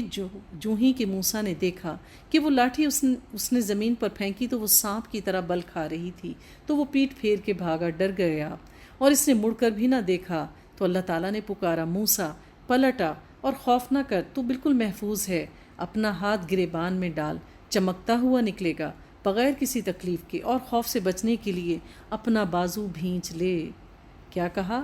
کہ اگر تجھے اس سانپ سے ڈر لگ رہا ہے تو دونوں ہاتھوں کو فولڈ کرو اپنے سینے کے گرد، جیسے ہم ہاتھوں کو فولڈ کرتے ہیں، اور ایک ہاتھ کی جو ہمارا یہ بازو کا اوپر حصہ ہے، ایک ہاتھ کو دوسرے ہاتھ سے پکڑ کے دبا لیں۔ جس سے کیا ہوتا ہے؟ ہمارا سینہ بھنچ جاتا ہے۔ اس سے کیا ہوتا ہے کہ دھڑکتا ہوا دل قابو آ جاتا ہے۔ تو آپ کو اللہ تعالیٰ نے کیا کہا کہ اپنے بازو بھینچ لے۔ یہ 2 روشن نشانیاں ہیں، 2 معجزے ہیں تیرے رب کی طرف سے فرعون اس کے درباریوں کے سامنے پیش کرنے کے لیے۔ اور وہیں کہہ دیا کہ اب تمہیں فرعون کے دربار میں جانا ہے اور یہ معجزے وہاں پیش کرنے ہیں اور ان کو توحید کی طرف بلانا ہے۔ وہ بڑے نافرمان لوگ ہیں۔ وَإِذْ قَالَ مُوسَىٰ لِرَبِّهِ وَإِنَّهُ طَغَى کہ وہ سرکش ہو گیا ہے، بڑا ہی نافرمان ہے۔ موسیٰ نے عرض کیا اے میرے آقا، اے میرے مالک، میں تو ان کا ایک آدمی قتل کر چکا ہوں۔ فوراً اپنی خطا یاد آ گئی، ڈرتا ہوں کہ وہ مجھے مار ڈالیں گے، اور میرا بھائی ہارون مجھ سے زیادہ زبان آور ہے، یعنی وہ بولنے میں اچھا ہے، دلیل بہتر پیش کرتا ہے، اسے میرے ساتھ مددگار کے طور پر بھیج دے۔ فوراً اپنے بھائی کے حق میں سفارش کی۔ تو مومن کا مومن کے حق میں سفارش کرنا کہا گیا ہے۔ نبی پاک صلی اللہ علیہ وآلہ وسلم کے پاس کہیں سے کوئی ہدیہ یا صدقہ آتا تو اور آپ وہ کسی کو دینا چاہتے تو پہلے کسی صحابی کو کہتے کہ تم فلاں کے حق میں مجھ سے سفارش کرو کہ میں یہ چیز اس کو دے دوں۔ پھر وہ صحابی کہتے کہ اے اللہ کے نبی آپ یہ چیز اس کو دے دیں، تو پھر آپ وہ چیز اٹھا کے ان کو دے دیا کرتے تھے۔ تو اس طرح نبی پاک صلی اللہ علیہ وسلم کہتے تھے کہ اس کے ثواب میں، اس کے خیر میں تم بھی شامل ہو گئے۔ تو کسی کے حق میں سفارش کرنا بالکل بھی معیوب نہیں ہے، تو حقدار کے حق میں سفارش ضرور کرنی چاہیے، اور خاص طور پر مومن کو مومن کے حق میں سفارش کر کے کرنی چاہیے۔ ہو سکتا ہے کہ اللہ اس کا کام اس کے ذریعے بنا دے۔ تو کیا کہا؟ مجھے اندیشہ ہے کہ وہ لوگ مجھے جھٹلا دیں گے۔ فرمایا ہم تیرے بھائی کے ذریعے سے تیرا ہاتھ مضبوط کریں گے۔ اللہ نے دعا قبول کر لی، اور تم دونوں کو ایسی قوت بخشیں گے کہ وہ تمہارا کچھ نہیں بگاڑ سکیں گے۔ ہماری نشانیوں کے زور سے تمہارا غلبہ اور تمہارے پیروکاروں کا ہی ہوگا۔ پھر جب موسیٰ ان لوگوں کے پاس ہماری کھلی کھلی نشانیاں لے کر پہنچے تو انہوں نے کیا کہا؟ قالوا ما هذا الا سحر مفترى وما سمعنا بهذا فی آبائنا الاولین۔ تو انہوں نے کہا یہ کچھ بھی نہیں ہے مگر یہ تو ایک جادو ہے گھڑا ہوا، اور یہ باتیں تو ہم نے اپنے باپ دادا کے زمانے میں کبھی سنی ہی نہیں۔ موسیٰ نے جواب دیا میرا رب اس شخص کے حال سے خوب واقف ہے جو اس کی طرف سے ہدایت لے کر آیا ہے، اور وہی بہتر جانتا ہے کہ آخری انجام کس کا اچھا ہونا ہے۔ حق یہ ہے کہ ظالم کبھی فلاح نہیں پاتے۔ اِنَّهُ لَا يُفْلِحُ الظَّالِمُونَ۔ اللہ نے پچھلی آیات میں کیا کہا تھا؟ لا يُفْلِحُ السَّاحِرُونَ کہ جادوگر بھی کبھی کامیاب نہیں ہوتے۔ لا يُفْلِحُ الْمُفْسِدُونَ مفسد بھی کبھی کامیاب نہیں ہوتے۔ لا يُفْلِحُ الْمُنْكَرُونَ لا يُفْلِحُ الظَّالِمُونَ۔ تو جیسے جیسے اللہ تعالیٰ کہتے ہیں کہ یہ کامیاب نہیں ہوتے، ہمیں ہر اس بات سے دور رہنا ہے کہ ہم نے ظلم بھی نہیں کرنا، ہم نے فساد بھی نہیں کرنا، ہم نے اللہ کی آیات کا انکار بھی نہیں کرنا، کیونکہ ہم فلاح چاہتے ہیں، ہم کامیابی چاہتے ہیں آخرت کی۔ اور کامیابی کیا ہے؟ کامیابی ہے جنت کا پا لینا اور دوزخ کی آگ سے بچ جانا۔ اور فرعون نے کہا کہ اے اہل دربار، میں تو اپنے سوا تمہارے کسی خدا کو نہیں جانتا۔ حامان ذرا اینٹیں پکوا کر میرے لیے ایک اونچی عمارت تو بنوا، شاید کہ اس پر چڑھ کر میں موسیٰ کے خدا کو دیکھ سکوں۔ وَإِنِّي لَأَظُنُّهُ مِنَ الْكَاذِبِينَ میں تو اسے جھوٹا سمجھتا ہوں۔ تو بات یہ ہے کہ جو اللہ کا نبی ہو اور پھر نوجوان ہو، صاحب طاقت ہو اور سچا ہو، اللہ کا پیغام لے کر آیا ہو، حق پر ہو، اور پھر اس کو بھرے دربار میں جھوٹا کہا جائے، تو اگر کوئی عام انسان ہو اتنا اختیار، اتنی قوت رکھنے پر، تو وہ کیا ہوگا؟ وہ بھڑک اٹھے گا، غصے میں آ جائے گا۔ لیکن اللہ کے نبی ایسے نہیں ہوتے، وہ لوگوں کے ایسے طعنوں اور باتوں کو صبر سے برداشت کر لیتے ہیں۔ کیونکہ اللہ تعالیٰ نے ان پر صبر انڈیلا ہوا ہوتا ہے۔ ہمیں بھی اللہ تعالیٰ سے صبر مانگنا چاہیے۔ اللہم افرغ علینا صبرا وثبت اقدامنا کہ اللہ تعالیٰ ہم پر صبر انڈیل دے اور ہمارے قدم جما دے، کیونکہ دین پر جمنا کوئی آسان نہیں ہے، یہ بڑے صبر والوں کا کام ہے۔ اور پھر جب آزمائشیں آتی ہیں تو اچھے لڑکھڑا جاتے ہیں۔ حضرت موسیٰ علیہ السلام پہ اللہ تعالیٰ نے بے شمار آزمائشیں بھیجی، پیدا ہونے سے آزمائشیں شروع ہو گئی تھیں، اور اللہ تعالیٰ نے پھر اس کا بہترین اجر دیا اور آپ کو اپنے 5 اولو العزم پیغمبروں میں شامل کیا۔ اس نے اس کے لشکروں کو زمین میں بغیر کسی حق کے اپنی بڑائی کا گھمنڈ کیا اور سمجھے کہ انہیں کبھی ہماری طرف پلٹنا ہی نہیں ہے۔ یعنی دنیا میں اگر لوگوں کو اختیار مل جاتا ہے، قوت مل جاتی ہے، تو وہ اتنے تکبر میں ہو جاتے ہیں کہ بس اب جیسے وہ زمین پہ خدا بن گئے ہیں، انہیں اب کبھی موت آنی ہی نہیں۔ آخرکار ہم نے اسے اور اس کے لشکروں کو پکڑا اور سمندر میں پھینک دیا۔ اب دیکھ لو کہ ظالموں کا انجام کیسا ہوا۔ ہم نے انہیں جہنم کی طرف دعوت دینے والے پیشرو بنا دیا، یعنی جو کچھ ان کے پیچھے رہے، جو ان جیسے عمل کرتے رہے، وہ بھی جہنم میں ہی جائیں گے، اور قیامت کے روز وہ کہیں سے کوئی بھی مدد نہیں پا سکیں گے۔ ہم نے اس دنیا میں اس کے پیچھے لعنت لگا دی اور قیامت کے روز وہ بڑی قباحت میں مبتلا ہوں گے۔ پچھلی نسلوں کو ہلاک کرنے کے بعد ہم نے موسیٰ کو کتاب عطا کی، لوگوں کے لیے بصیرتوں کو سامان بنا کر، ہدایت اور رحمت بنا کر، تاکہ شاید لوگ سبق حاصل کریں۔ ہر کتاب میں کیا ہے؟ اللہ کی بصیرت کی باتیں ہیں، حکمت کی باتیں ہیں۔ بتاؤ کہ ایک وہ علم جو اللہ نے دیا، ایک وہ کتابیں ہیں جو لوگ لکھتے ہیں اپنے علم کی بنا پر، لوگ ان کو پڑھ پڑھ کر چیزیں ایجاد کرتے ہیں۔ جو علم اللہ نے دیا ہے، جو اللہ کی طرف سے آیا ہے، تو انسان اس سے کیا کیا نہیں حاصل کر سکتا۔ شاید لوگ سبق حاصل کریں۔ اے نبی، تم اس وقت مغربی گوشے میں موجود نہ تھے، یعنی جب ہم نے موسیٰ کو یہ فرمان شریعت عطا کیا، یعنی محمد صلی اللہ علیہ وآلہ وسلم سے اللہ مخاطب ہیں کہ جس وقت ہم نے موسیٰ کو کلام کے لیے بلایا، جب ہم نے اس کو تورات عطا کی، تو اے نبی تم وہاں نہیں تھے۔ یہ غیب کا علم ہے، یہ گزرے ہوئے وقت کی بات ہے، اور غیب کو صرف اللہ جانتا ہے، اور نہ تم شاہدین میں شامل تھے، بلکہ اس کے بعد تمہارے زمانے تک ہم بہت سی نسلیں اٹھا چکے ہیں اور ان پر بہت زمانہ گزر چکا ہے۔ اور تم اہل مدین کے بارے میں بھی موجود نہ تھے کہ ان کو ہماری آیات سناتے رہے ہوتے، یعنی جتنی بھی قوموں کی باتیں اور قصے اللہ نے قرآن میں لکھ دیے، تو نبی پاک صلی اللہ علیہ وآلہ وسلم کو بس ان کا علم تھا۔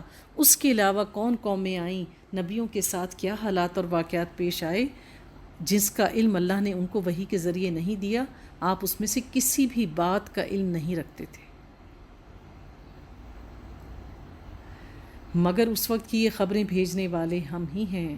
وَمَا كُنْتَ بِجَانِبِ الطُّورِ إِذْ نَادَيْنَا وَلَكِنْ رَحْمَةٍ مِّن رَّبِّكَ، اور تم طور کے دامن میں بھی اس وقت موجود نہ تھے جب ہم نے موسیٰ کو پہلی مرتبہ پکارا تھا، مگر یہ تمہارے رب کی رحمت ہے کہ تم کو یہ معلومات دی جا رہی ہیں تاکہ تم ان لوگوں کو متنبع کر دو، خبردار کر دو جن کے پاس تم سے پہلے کوئی خبردار کرنے والا نہیں آیا، شاید کہ وہ ہوش میں آئیں۔ اہل مکہ کی طرف اشارہ ہے، اور یہ ہم اس لیے کر رہے ہیں کہ کہیں ایسا نہ ہو کہ ان کے اپنے کرتوتوں کی بدولت کوئی مصیبت جب ان پر آئے تو وہ کہیں کہ اے پروردگار، تو نے کیوں نہ ہماری طرف کوئی رسول بھیجا کہ ہم تیری آیات کی پیروی کرتے، ہم اس پر عمل کرتے اور اہل ایمان میں سے ہو جاتے۔ چونکہ اللہ تعالیٰ نے اہل قریش میں ابھی کوئی نبی نہیں بھیجا تھا، ہر امت پہ اللہ تعالیٰ نے کوئی نہ کوئی نبی اور رسول بھیجا ہے۔ اہل عرب میں حضرت اسماعیل علیہ السلام کے بعد کوئی نبی نہیں آیا تھا، تو اللہ تعالیٰ کہہ رہے ہیں کہ ہم اس سے پہلے ان پر کوئی عذاب نہیں بھیج سکتے تھے، کیونکہ ان کے پاس ایک دلیل تھی، حجت تھی کہ یہ قیامت کے دن اللہ سے کہہ سکتے تھے کہ تو نے اگر ہمارے پاس کوئی ہدایت دینے کے لیے کتاب بھیجی ہوتی، نبی بھیجی ہوتا، تو ہم تیرے پر ایمان لاتے۔ مگر جب ہمارے ہاں حق ان کے پاس آ گیا تو وہ کہنے لگے کیوں نہ دیا گیا اس کو وہی کچھ جو موسیٰ کو دیا گیا تھا، یعنی جب اللہ نے قرآن نازل کر دیا، نبی بھیج دیا انہی میں سے، تو پھر کہا کہ موسیٰ کی طرح اس کے پاس معجزے کیوں نہیں ہیں، کیا یہ لوگ اس کا انکار نہیں کر چکے؟ تو اللہ تعالیٰ کہہ رہے ہیں کہ موسیٰ تو نشانیاں لے کر آیا تھا، جب اس نے لوگوں کو نشانیاں دکھائیں تھیں تو کیا وہ لوگ اس پہ ایمان لائے تھے؟ انہوں نے تو نشانیاں دیکھ کر انکار کر دیا تھا، تو یہ کہاں کی دلیل ہے کہ اگر نشانیاں دیکھ لو گے تو ایمان لے آؤ گے؟ انہوں نے کہا دونوں جادو ہیں جو ایک دوسرے کی مدد کرتے ہیں، اور کہا ہم کسی کو نہیں مانتے۔ قُلْ فَأْتُوا بِكِتَابٍ مِّنْ عِندِ اللَّهِ هُوَ أَهْدَىٰ مِنْهُمَا، اے نبی ان سے کہو اچھا تو لاؤ اللہ کی طرف سے کوئی کتاب جو ان دونوں سے زیادہ ہدایت بخشنے والی ہو، اگر تم سچے ہو میں اس کی پیروی اختیار کروں گا۔ اب اگر تمہارا مطالبہ پورا نہیں کرتے تو سمجھ لو کہ دراصل یہ اپنی خواہشات کے پیروکار ہیں، اور اس شخص سے بڑھ کر کون گمراہ ہوگا جو خدائی ہدایت کے بغیر بس اپنی خواہشات کی پیروی کرے۔ تو سب سے بڑا اور سب سے برا پجاری کون ہے؟ جو اپنے نفس کی پوجا کرتا ہے، کیونکہ نفس ایک بے لگام گھوڑے کی طرح سے وہ انسان کو اپنے پیچھے دوڑاتا رہتا ہے، یہاں تک کہ انسان انسانیت کے درجے سے بھی گر جاتا ہے اپنی نفس کی خواہش کو پورا کرنے کے لیے۔ اللہ ایسے ظالموں کو ہرگز ہدایت نہیں بخشتا، اور نصیحت کی بات پے در پے ہم انہیں پہنچا چکے ہیں، یعنی نصیحت تو بار بار ہی کی جاتی ہے، ایک دفعہ کی نصیحت میں کب کوئی سنتا ہے؟ تاکہ وہ غفلت سے بیدار ہوں۔ جن لوگوں کو اس سے پہلے ہم نے کتاب دی تھی وہ اس قرآن پر ایمان لاتے ہیں، اور جب ان کو سنایا جاتا ہے تو وہ کہتے ہیں کہ ہم اس پر ایمان لائے، یہ واقعی حق ہے ہمارے رب کی طرف سے، ہم تو پہلے سے ہی مسلم ہیں۔ یہ وہ لوگ ہیں جنہیں ان کا اجر 2 بار دیا جائے گا، اس ثابت قدمی کے بدلے جو انہوں نے دکھائی۔ وہ برائی کو بھلائی سے دفاع کرتے ہیں۔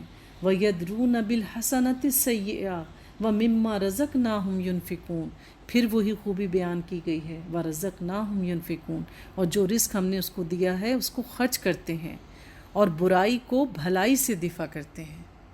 کوئی ان کے ساتھ برا کرتا ہے تو پلٹ کر ان سے اچھا معاملہ کرتے ہیں، یعنی صلہ رحمی کرتے ہیں۔ جیسے حضرت ابوبکر صدیق کی ہم نے مثال پڑھی تھی کہ ان کی بیٹی پر، پاک دامن بیٹی پہ، نبی کی بیوی پر الزام لگایا، اور الزام بھی کتنا برا، کتنا بڑا۔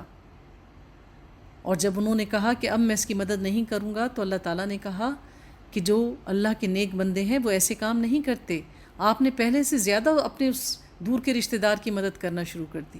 تو اللہ تعالیٰ کیا کہہ رہے ہیں کہ ان لوگوں کو دگنا اجر دیا جائے گا جو برے وقت میں دین پر ثابت قدم رہتے ہیں، اور جو لوگ ان کے ساتھ برائی کرتے ہیں بدلے میں وہ ان کے ساتھ اچھائی کیے جاتے ہیں۔ کیا کہتے ہیں؟ Let them do what they are doing۔ وہ یہ نہیں دیکھتے کہ لوگ ہمارے ساتھ کیا کر رہے ہیں،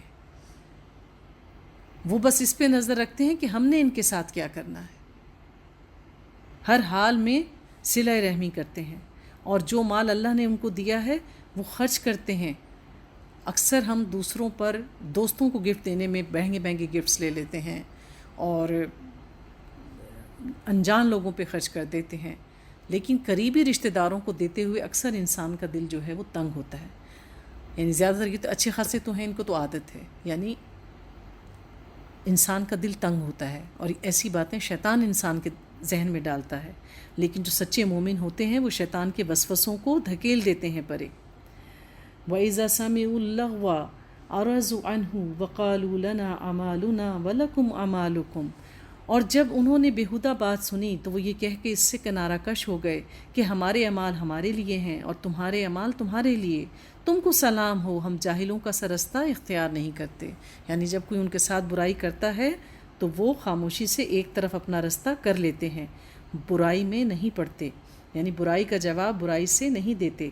وہ کہتے ہیں اگر ہمارے ساتھ اس ہدایت کی پیروی اختیار کر لیں تو اپنی زمین سے اچک لیے جائیں گے۔ کیا یہ واقعہ نہیں ہے کہ ہم نے ایک پرامن حرم کو ان کے لیے جائے قیام بنا دیا، جس طرف ہر طرح کے ثمرات کھینچے چلے آتے ہیں؟ حضرت ابراہیم علیہ السلام نے دعا کی تھی کہ اے اللہ اس شہر کو امن والا بنا دینا۔ اللہ نے مکہ کو امن بخشا، وہاں کوئی چوری کا کھٹکا نہیں ہوتا، لوگ اپنی دکانیں کھلی چھوڑ کے چلے جاتے ہیں نماز ادا کرنے کے لیے۔ اور پھر کہا تھا کہ میری اولاد کو پھلوں میں سے رزق دینا۔ تو آپ کبھی بھی جائیں عمرے کے لیے اور یا حج کے موسم میں جائیں، آپ کو ہر موسم کی چیز ملے گی، ہر موسم کا پھل ملے گا، اور بہترین طرح کا ہماری طرف سے رزق کے طور پر، مگر ان میں سے اکثر لوگ جانتے نہیں۔ اور کتنی ہی ایسی بستیاں ہم تباہ کر چکے ہیں جن کے لوگ اپنی معیشت پر اترا گئے تھے، سو دیکھ لو ان کے مسکن پڑے ہوئے ہیں جن میں ان کے بعد کم ہی کوئی بسا ہے۔ یعنی تم سے پہلے بہت بڑی بڑی قومیں گزری ہیں جن کو ہم نے بے تحاشا عروج دیا تھا، معاشرتی طور پر، مالی طور پر، ٹیکنالوجی کے طور پر ان قوموں نے بہت زیادہ ترقی کی تھی، لیکن جب وہ نافرمانی میں حد سے بڑھے تو آج ان کا نام لینے والا کوئی نہیں، صرف کھنڈرات اور خالی گھر ہیں جس میں کوئی سانس نہیں لیتا۔ آخر کار ہم ہی وارث ہو کر رہے۔ وَمَا كَانَ رَبُّكَ مُهْلِكَ الْقُرَىٰ، اور تیرا رب بستیوں کو ہلاک کرنے والا نہ تھا جب تک کہ ان کے مرکز میں ایک رسول نہ بھیج دیتا جو ان کو ہماری آیات سناتا۔ یعنی اللہ نے کوئی دنیا کی بستی ہلاک نہیں کی جب تک وہاں ایک رسول ان کی ہدایت کے لیے نہیں بھیجا جو ان کو ہماری آیات سناتا، اور ہم بستیوں کو ہلاک کرنے والے نہ تھے جب تک کہ ان کے رہنے والے ظالم نہ ہو جاتے، اور جب تک وہ اپنی حدوں کو توڑ کر باہر نہیں نکلے اللہ نے کسی بھی قوم کے اوپر عذاب نہیں بھیجا۔ تم لوگوں کو جو کچھ بھی دیا گیا ہے وہ محض دنیا کی زندگی کا سامان ہے، الدنیا متاع الغرور، اور اس کی زینت ہے۔ وما عند اللہ خیر و ابقیٰ افلا تعقلون، اور جو کچھ اللہ کے پاس ہے وہ اس سے بہتر اور باقی تر ہے، یعنی دنیا میں جو کچھ بھی ہے اس کی ایک مدت، اس کی ایک عمر مقرر ہے، خواہ وہ جاندار چیزیں ہیں یا بے جان، ہر ایک کی اللہ تعالیٰ نے ایک مدت مقرر کی ہے، ہر ایک چیز نے اپنے وقت پر ختم ہو جانا ہے۔ لیکن جو اللہ کے پاس ہے وہ یہاں سے بہتر بھی ہے اور ابدی ہے۔ جو چیزیں جنت میں ہیں وہ دائمی ہیں، انہیں کبھی زوال نہیں، وہاں موت کا نام نہیں ہے۔ کیا تم عقل سے کام نہیں لیتے؟ بھلا وہ شخص جس سے ہم نے اچھا وعدہ کیا ہو اور وہ اسے پانے والا ہو، کبھی اس شخص کی طرح ہو سکتا ہے جسے ہم نے صرف حیات دنیا کا سامان دے دیا ہو اور پھر وہ قیامت کے روز سزا کے لیے پیش کیا جانے والا ہو؟ اللہ تعالیٰ کہتے ہیں یہ کیسے ہو سکتا ہے کہ اللہ تعالیٰ نے کسی کے نیک اعمال پر اس سے اچھے وعدے کیے ہوں، یعنی وہ نیکیاں کر کے زندگی گزارتا رہا، اور ایک وہ ہے جس کو ہم نے دنیا میں بہت زیادہ ساز و سامان دیا اس دنیا میں رہنے کا، اور وہ اس میں مدہوش ہو کے اللہ کو بھول گیا اور اللہ کی نافرمانی کرنے لگا۔ تو پھر کیا ان دونوں کا معاملہ اللہ کے نزدیک ایک جیسا ہو سکتا ہے؟ یہ تو ہو ہی نہیں سکتا کہ سیاہ اور سفید کبھی ایک جیسے ہوں۔ اور بھول نہ جائیں یہ لوگ اس دن کو جب کہ وہ ان کو پکارے گا، یعنی ایک پکار پڑے گی، ایک نکارہ بجے گا، نفخ میں سور پھونکی جائے گی، تو یہ بھولنے والا تو دن ہی نہیں ہے۔ اور پوچھے گا کہاں ہیں میرے وہ شریک جن کو تم گمان رکھتے تھے؟ یہ قول جب چسپاں ہوگا وہ کہیں گے اے ہمارے رب، بے شک یہی لوگ ہیں جن کو ہم نے گمراہ کیا تھا، انہیں ہم نے اسی طرح گمراہ کیا جیسے ہم خود گمراہ ہوئے۔ ہم آپ کے سامنے برات کا اظہار کرتے ہیں، یہ ہماری تو بندگی نہیں کرتے تھے۔ پھر ان سے کہا جائے گا کہ پکارو اب اپنے ٹھہرائے ہوئے شریکوں کو، یہ انہیں پکاریں گے مگر وہ ان کو جواب نہیں دیں گے، اور یہ لوگ عذاب دیکھ لیں گے۔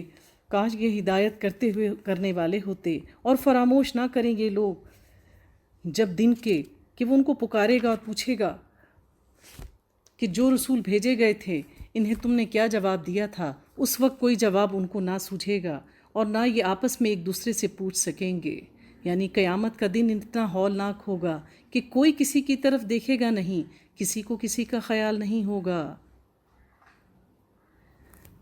یومئذ کل امرئ شأن یغنی، اس دن ہر شخص ایک مختلف حالت میں ہوگا، اور باپ بیٹے کو، بیوی خامند کو، بھائی بھائی کو چھوڑ دے گا۔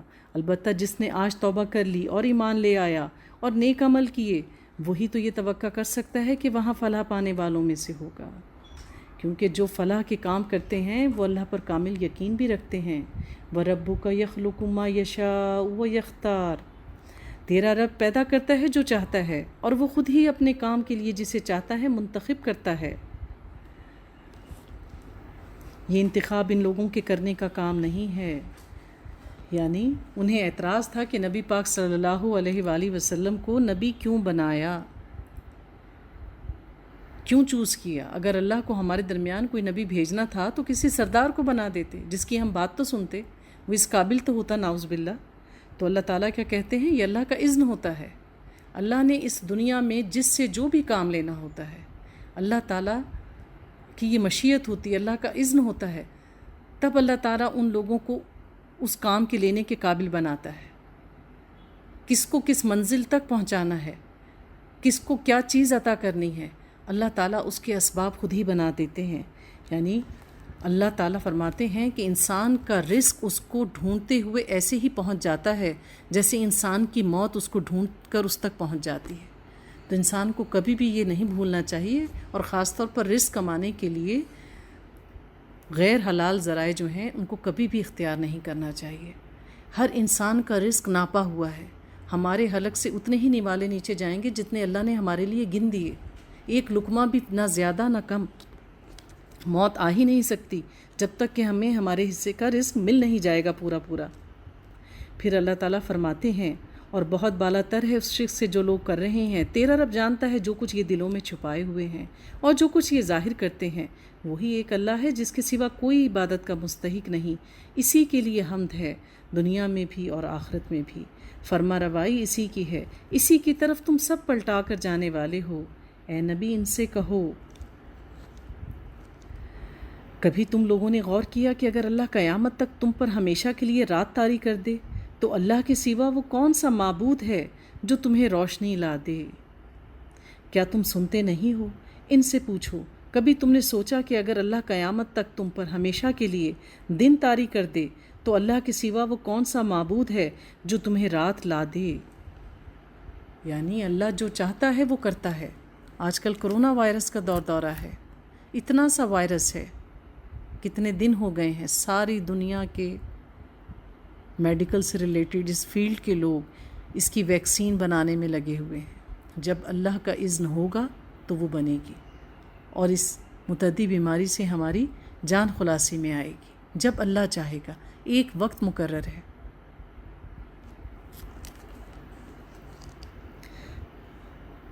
تو اللہ کے سوا وہ کون سا معبود ہے جو تمہیں رات لا دے تاکہ تم اس میں سکون حاصل کر سکو؟ کیا تم کو سوچتا نہیں یہ اسی کی رحمت ہے کہ اس نے تمہارے لیے رات اور دن بنائے؟ کئی لوگ ہیں جو نیند کی گولیاں بھی کھا لیں تو ان کو نیند نہیں آتی، پھر اللہ نے کتنا ہی رزق ان کے ارد گرد دیا ہوا ہو، کتنا ہی کچھ اللہ نے ان کو دیا ہوا ہو، لیکن وہ ایسی بیماریوں میں مبتلا ہو جاتے ہیں کہ کچھ بھی کھانے کے قابل نہیں رہتے۔ تاکہ تم رات میں سکون حاصل کرو اور اپنے رب کا فضل تلاش کرو، شاید کہ تم شکر گزار بن جاؤ۔ تو اللہ تعالیٰ نے بار بار اس صورت میں کیا کہا ہے کہ اللہ نے رات اور دن بنائے ہیں کہ دن میں تم اللہ کا فضل تلاش کرو اور رات کو آرام کرو۔ تو ٹھیک ہے، بعض اوقات انسان کے معاملات ایسے ہوتے ہیں کہ اس کو رات کو بھی جاگنا پڑ جاتا ہے، لیکن اس کو انسان اپنی عادت بنا لے، یہ کسی بھی طرح سے درست نہیں ہے۔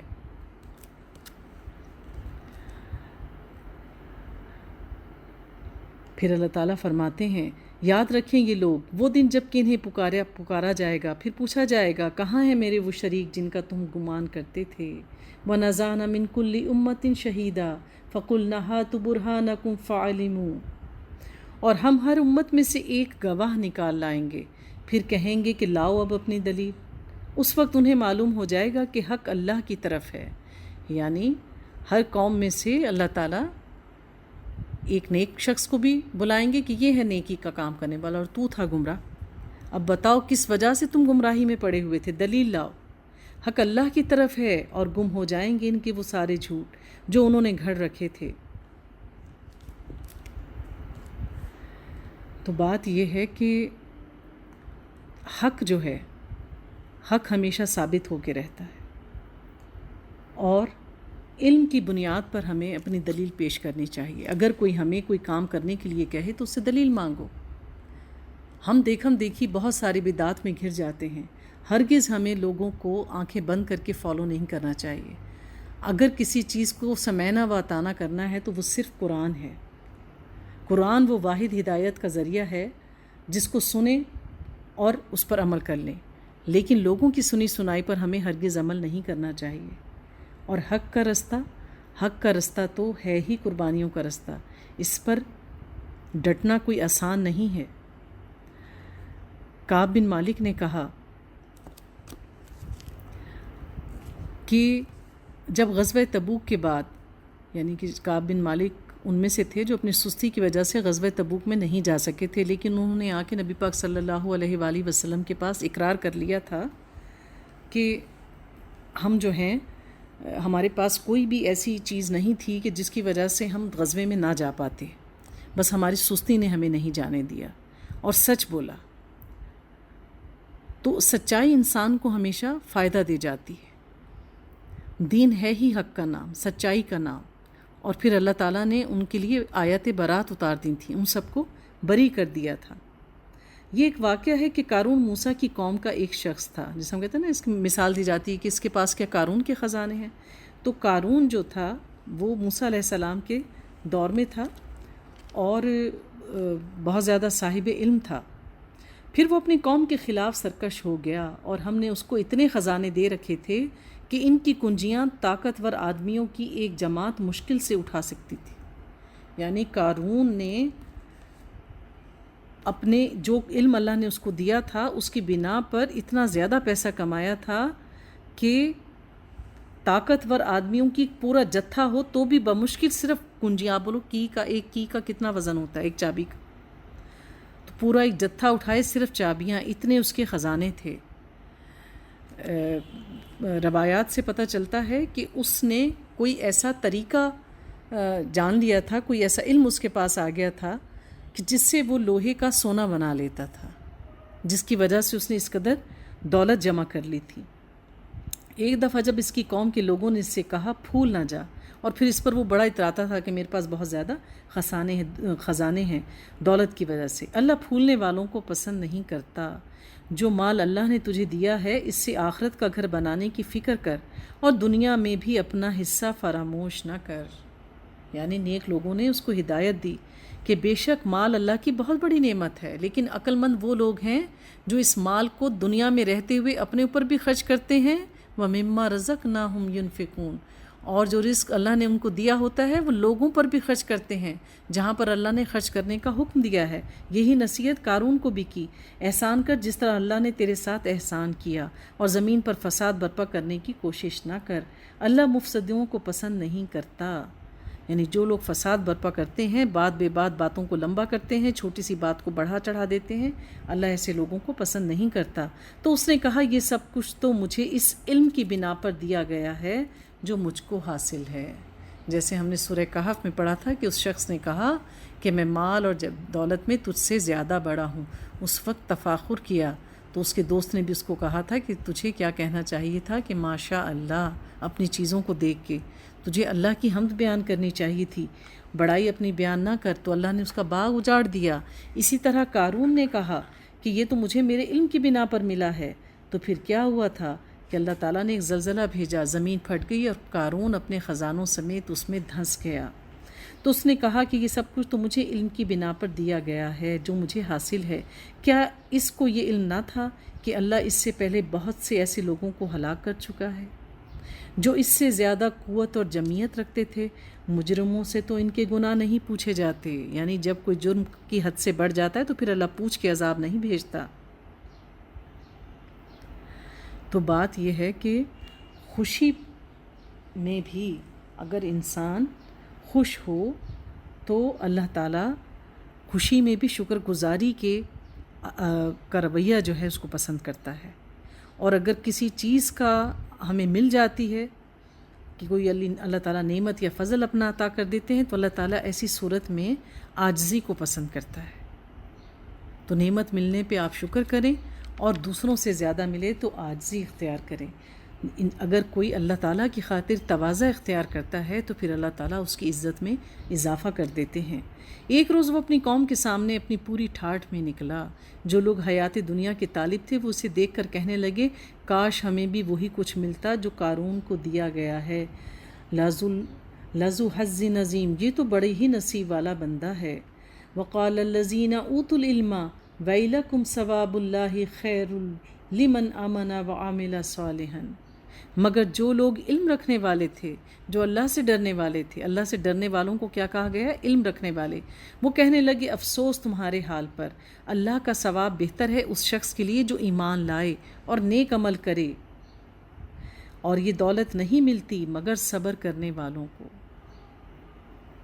تو بات کیا ہے کہ جو لوگ ایمان پر جمتے ہیں بس وہی جمتے ہیں جن کے پاس صبر ہوتا ہے، صبر کے بغیر ایمان پر نہیں جما جاتا۔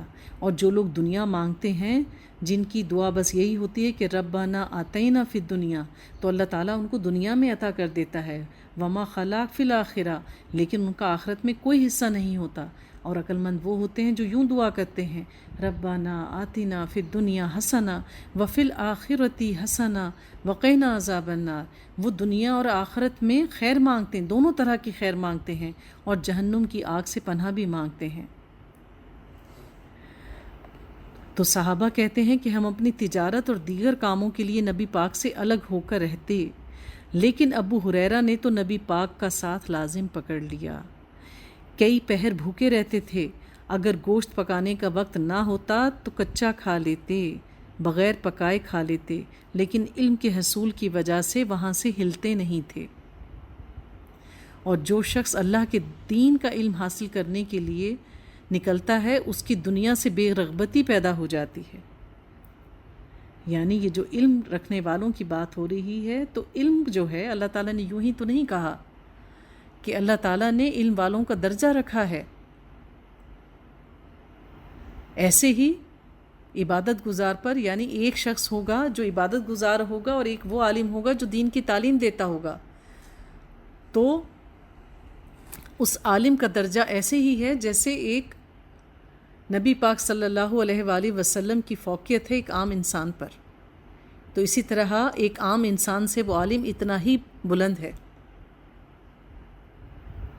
تو صحابہ کرام علم حاصل کرنے کے لیے اپنی تجارت چھوڑ دیا کرتے تھے، کہیں جایا نہیں کرتے تھے، اور پھر یہ کہ ہم کھانا کھانے کے لیے چلے جائیں گے یا دیگر ذاتی کاموں کے لیے تو ہمارے علم کا وقت ضائع ہو جائے گا، اس قدر علم کو اہمیت دیا کرتے تھے۔ آخر کار ہم نے اسے اور اس کے گھر کو زمین میں دھنسا دیا، پھر کوئی اس کے حامیوں کا گروہ نہ رہا، یعنی ایک زلزلہ آیا، قارون اپنے خزانوں سمیت اس میں دفن ہو گیا، جو اللہ کے مقابلے میں اس کی مدد کو آتا اور نہ وہ خود اپنی مدد آپ کر سکا۔ اب وہی لوگ جو کل اس کی منزلت کی تمنا کر رہے تھے، ان لوگوں کے بارے میں کہا جا رہا ہے جو کل اس کو دیکھ کے رشک کر رہے تھے کہ کاش ہم بھی اس کے جیسے ہوتے، کہنے لگے افسوس ہم بھول گئے تھے کہ اللہ اپنے بندوں میں سے جس کا رزق چاہتا ہے کشادہ کرتا ہے۔ یہ ہے اللہ کے اذن کے فیصلے، کیونکہ اللہ تعالیٰ کہتے ہیں کہ میں ہر ایک کو ایک خاص اندازے سے دیتا ہوں۔ میرے لوگوں میں سے کوئی ہے کہ جس کو اگر میں تنگ رزق دوں تو وہ برائی میں پڑ جائے گا، اور کوئی ایک ایسا ہے جس کو میں زیادہ رزق دے دوں تو وہ برائی میں پڑ جائے گا۔ تو یہ اللہ کی حکمت کے فیصلے ہیں، اللہ جس کو چاہتا ہے وہ عطا کرتا ہے اور جسے چاہتا ہے نپا تلا دیتا ہے۔ اگر اللہ نے ہم پر احسان نہ کیا ہوتا تو ہمیں بھی زمین میں دھنسا دیتا، افسوس ہم کو یاد نہ رہا کہ کافر فلاح نہیں پاتے، کیونکہ اللہ تو کہہ چکے ہیں وَلَا يُفْلِحُ الْكَافِرُونَ۔ وہ آخرت کا گھر تو ہم ان لوگوں کے لیے مخصوص کر دیں گے جو زمین میں اپنی بڑائی نہیں چاہتے، یعنی آخرت میں جو جنت اللہ نے بنائی ہے وہ تو ان کے لیے ہے جو زمین میں بڑائی نہیں چاہتے، تکبر نہیں کرتے، زمین دنیا کی چیزوں کی رغبت نہیں کرتے اور نہ فساد کرنا چاہتے ہیں، یعنی نہ تکبر کرتے ہیں نہ جھگڑا کرتے ہیں، امن میں رہتے ہیں، سچے مسلم ہیں۔ پھر اللہ فرماتے ہیں وَالْعَاقِبَةُ لِلْمُتَّقِينَ مَنْ جَاءَ بِالْحَسَنَةِ فَلَهُ خَيْرٌ مِّنْهَا۔ تو انجام بھلائی کا تو صرف متقین کے لیے ہی ہے، جو کوئی بھلائی لے کر آئے گا اس کے لیے اس سے بہتر بھلائی ہے، اور جو برائی لے کر آئے تو برائیاں کرنے والوں کے لیے ویسا ہی بدلہ ملے گا جیسے وہ عمل کرتے تھے۔ ان الذی فرض علیک القرآن لرادوک الی معاد۔ اے نبی یقین جانو کہ جس نے یہ قرآن تم پر نازل کیا ہے وہ تمہیں ایک بہترین انجام پہنچانے والا ہے۔ ان لوگوں سے کہہ دو کہ میرا رب خوب جانتا ہے کہ ہدایت لے کر کون آیا اور کھلی گمراہی میں کون مبتلا ہے۔ تم اس بات کی ہرگز امیدوار نہ تھے کہ تم پر کتاب نازل کی جائے گی، یہ تو محض تمہارے رب کی مہربانی تم پر ہوئی، پس تم کافروں کی مددگار نہ بنو۔ اور ایسا کبھی نہ ہونے پائے کہ اللہ کی آیات جب تم پر نازل ہوں تو کفار تمہیں ان سے باز رکھیں، یعنی اللہ کا حکم آئے اور کفار کے ڈر سے تم اس پر عمل نہ کرو، اپنے رب کی طرف دعوت دو اور ہرگز مشرکوں میں شامل نہ ہو جاؤ۔ وَلَا تَدْعُ مَعَ اللَّهِ إِلَٰهًا آخَرَ لَا إِلَٰهَ إِلَّا هُوَ كُلُّ شَيْءٍ هَالِكٌ إِلَّا وَجْهَهُ لَهُ الْحُكْمُ وَإِلَيْهِ تُرْجَعُونَ۔ اور اللہ کے ساتھ کسی دوسرے کو معبود نہ پکارو، اس کے سوا کوئی معبود نہیں، ہر چیز ہلاک ہونے والی ہے سوائے اس کی ذات کے۔ اللہ یا حی یا قیوم ہے، ہمیشہ سے ہے اور ہمیشہ رہے گا، فرما روائی اسی کی ہے اور اسی کی طرف تم سب پلٹ کر جانے والے ہو۔ سورہ عنکبوت۔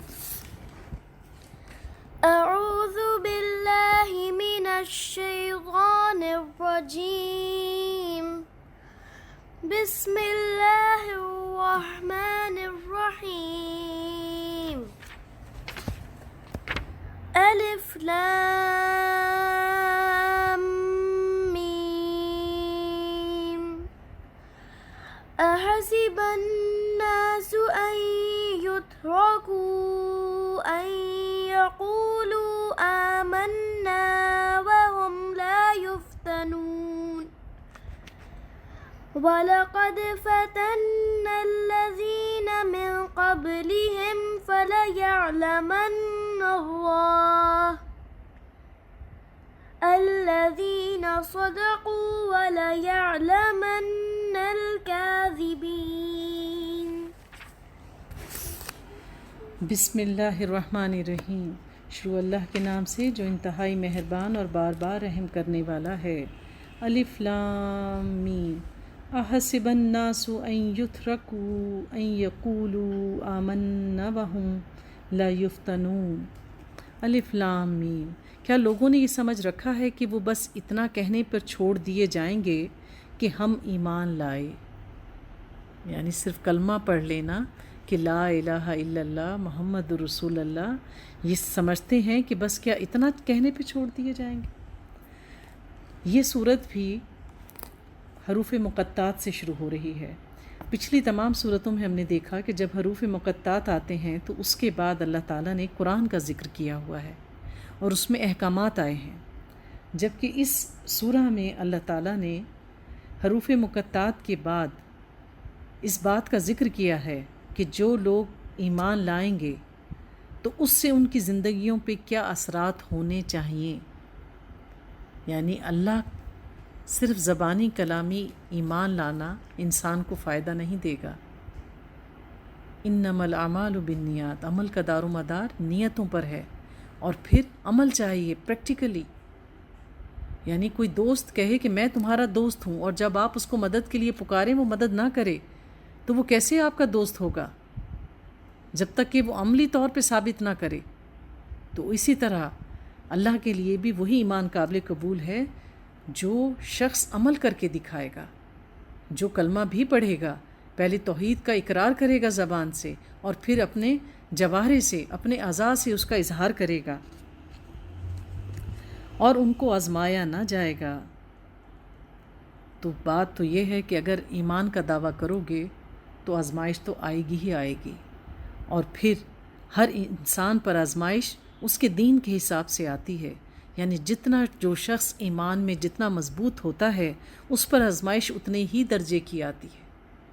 جیسے جیسے انسان ایمان کے درجے چڑھتا جاتا ہے آزمائشوں کا تواتر بھی بڑھتا جاتا ہے، یعنی آزمائشیں جلدی جلدی آنے لگ جاتی ہیں اور پہلے سے بڑی آزمائش آتی ہے، کیونکہ اللہ چاہ رہا ہوتا ہے کہ اللہ تعالیٰ اس ایمان کی وجہ سے ان کو جنت کے اعلیٰ درجوں تک لے جائے آزمائشوں میں ڈال ڈال کر. کیونکہ دنیا میں بھی اگلے گریڈ تبھی ملتا ہے جب پچھلا امتحان پاس کر لیا جائے. نبی پاک نے فرمایا کہ تم سے پہلے بھی لوگوں پر دین پر عمل کرنے کی وجہ سے آزمائشیں آئی تھیں، اتنی سخت آزمائشیں کہ ان کے سر اور جسم آروں سے چیر دیے گئے، یعنی جسم 2 حصوں میں تقسیم کر دیا گیا. امام احمد بن حنبل کے زمانے میں، امام احمد بن حنبل جو امام گزرے ہیں ہمارے، ان کے دور میں یہ فتنہ پیدا ہوا جس دور میں وہ تھے کہ لوگ اس پر بات کیا کرتے تھے کہ قرآن خلق اللہ ہے کہ اللہ کی تخلیق ہے، یا کلام اللہ ہے کہ اللہ کا کلام ہے، کہ قرآن خلق اللہ ہے یا کلام اللہ ہے. تو جو اس وقت کے بادشاہ تھے جہاں آپ تھے موجود، وہ کہتا تھا کہ قرآن جو ہے وہ کلام اللہ نہیں ہے، یہ خلق اللہ ہے، جبکہ امام احمد بن حنبل یہ کہا کرتے تھے کہ نہیں، یہ کلام اللہ ہے. آپ کو بادشاہ کی رائے سے اختلاف تھا، اس سے اختلاف کرنے کی وجہ سے آپ کو پکڑ لیا گیا اور آپ کو جیل میں قید کر دیا گیا. آپ پر اس قدر تشدد کیا گیا کہ آپ کے جسم کے سارے جوڑ ٹوٹ گئے اور آپ ہاتھ اٹھا کے نماز پڑھنے تک کے قابل نہ رہے.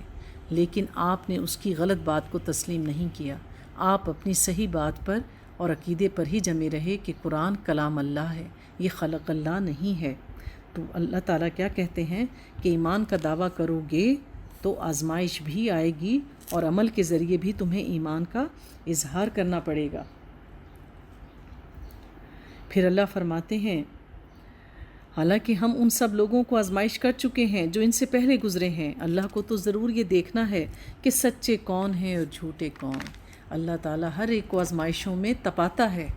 آزمائشیں انسان کو تپاتی ہیں، جیسے سونے کو آگ میں تپا کر اس میں سے خام سونا الگ کر دیا جاتا ہے، اسی طرح یہ آزمائشیں انسان کو تپا دیتی ہیں، اور تب کر انسان اللہ کے دین کے لیے خالص ہو جاتا ہے. اللہ تعالیٰ کھوٹے اور کھرے کو الگ کر دیتا ہے. اللہ تعالیٰ نے مدینہ کی زندگی میں جب نبی پاک کا جو دور تھا اس میں آپ نے دیکھا کہ پے در پے اللہ تعالیٰ نے کتنے غزوات پیش آئے مسلمانوں کو، اور اللہ تعالیٰ نے اس طرح کے مواقع پیدا کر کے منافقین کو اور مومنین کو الگ الگ کر دیا۔ ام حسب الذین یعملون السیئات ان یسبقونا، اور کیا وہ لوگ جو بری حرکتیں کر رہے ہیں یہ سمجھے بیٹھے ہیں کہ وہ ہم سے بازی لے جائیں گے؟ بڑا غلط حکم ہے جو وہ لگا رہے ہیں، یعنی بڑا ہی غلط اندازہ ہے جو وہ لگا کر بیٹھے ہیں۔ جو کوئی اللہ سے ملنے کی توقع رکھتا ہو اسے معلوم ہونا چاہیے کہ اللہ کا مقرر کیا ہوا وقت آنے ہی والا ہے، یعنی جو اللہ پہ ایمان رکھتا ہے اسے پتہ ہے کہ قیامت آنے والی ہے، یا وہ اپنی موت کو ہر وقت یاد رکھتا ہے، اور اللہ سب کچھ سنتا اور جانتا ہے۔ جو شخص بھی مجاہدہ کرے گا اپنے ہی بھلے کے لیے کرے گا۔ تو مجاہدہ کیا ہے؟ سب سے بڑا جہاد تو اپنے نفس کا ہے، نفس کے ساتھ جہاد، اپنی خواہشات کے ساتھ جہاد، قلم کے ساتھ جہاد، اپنے علم کے ساتھ جہاد، تلوار کے ساتھ جہاد۔ اللہ یقیناً دنیا جہان والوں سے بے نیاز ہے، اور جو لوگ ایمان لائیں گے اور نیک اعمال کریں گے ان کی برائیاں ہم ان سے دور کر دیں گے۔ تو بات کیا ہے؟ نیک عمل کرتے جاؤ، برائیوں کو دھوتے جاؤ۔ الحسنات یذہبن السیئات، نیکیاں برائیوں کو دھو دیتی ہیں اور انہیں ان کے بہترین اعمال کی جزا دیں گے۔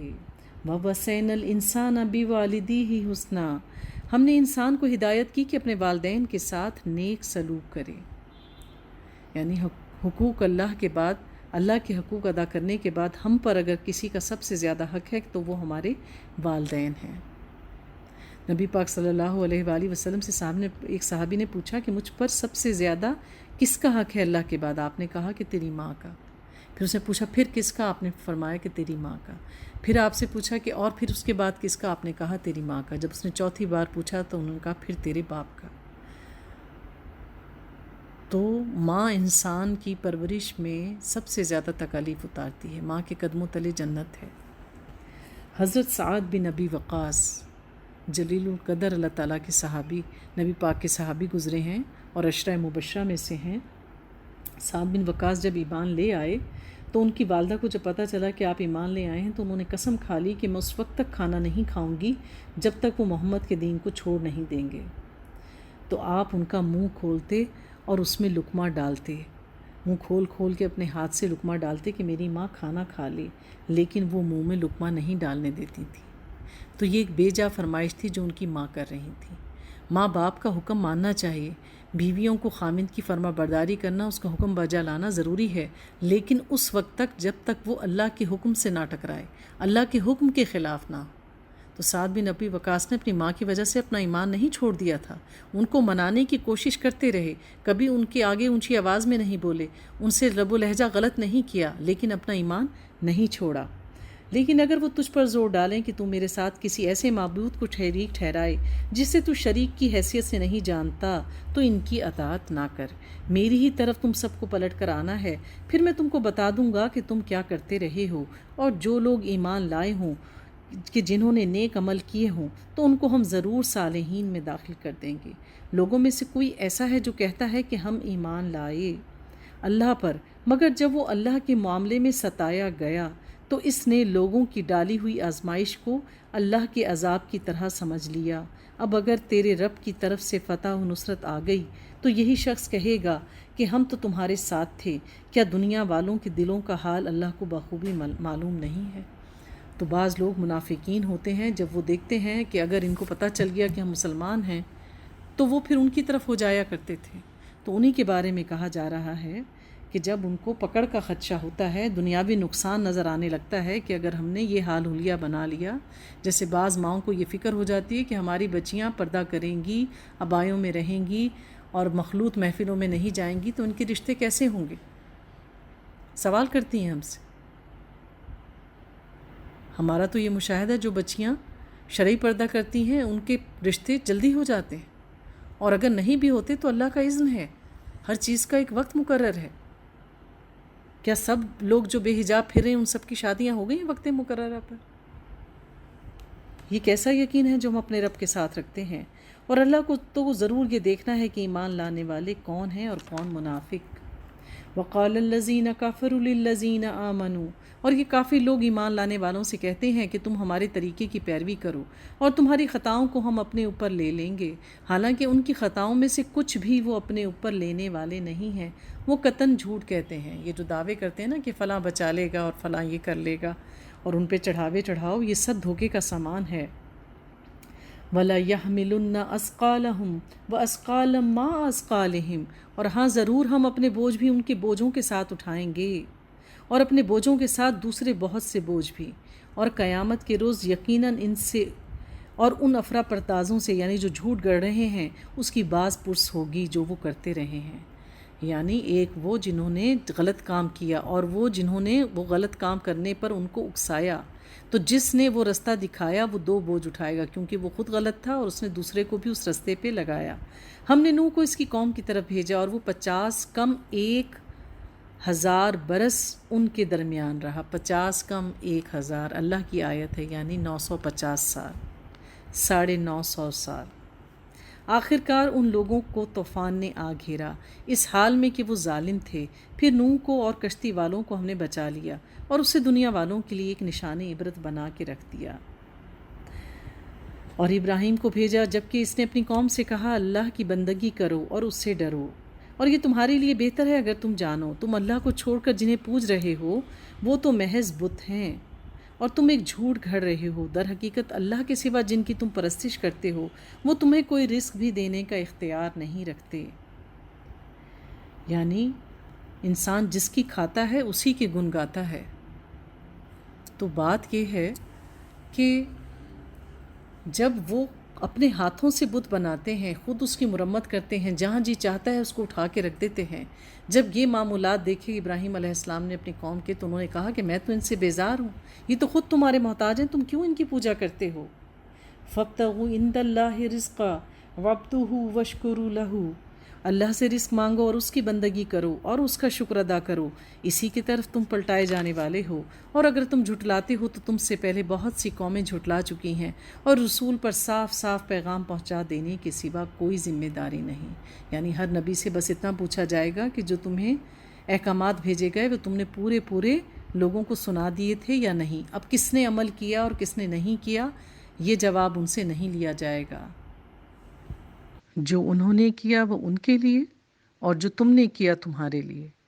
کیا ان لوگوں نے کبھی دیکھا ہی نہیں کہ کس طرح اللہ خلق کی ابتدا کرتا ہے؟ انسان گھمنڈ کرتا ہے اور یہ نہیں جانتا کہ اس کی پیدائش کس طرح سے ہوئی، پھر اس کا اعادہ کرتا ہے۔ یقیناً یہ اعادہ تو اللہ کے لیے آسان ہے، یعنی اللہ نے ایک بار انسان کو بنا دیا، دوبارہ اسے جوڑ کر بنانا، زندہ کھڑا کر دینا کیا مشکل ہے؟ ان سے کہو کہ زمین میں چلو پھرو اور دیکھو کہ اس نے کس طرح خلق کی ابتدا کی، اور پھر اللہ بار دیگر بھی زندگی بخشے گا۔ یقیناً اللہ ہر چیز پر قادر ہے، جسے چاہے سزا دے اور جسے چاہے رحم فرما دے۔ یعنی اللہ اپنے اذن سے چاہے گا تو بڑے سے بڑا گناہ معاف کر دے گا سوائے شرک کے۔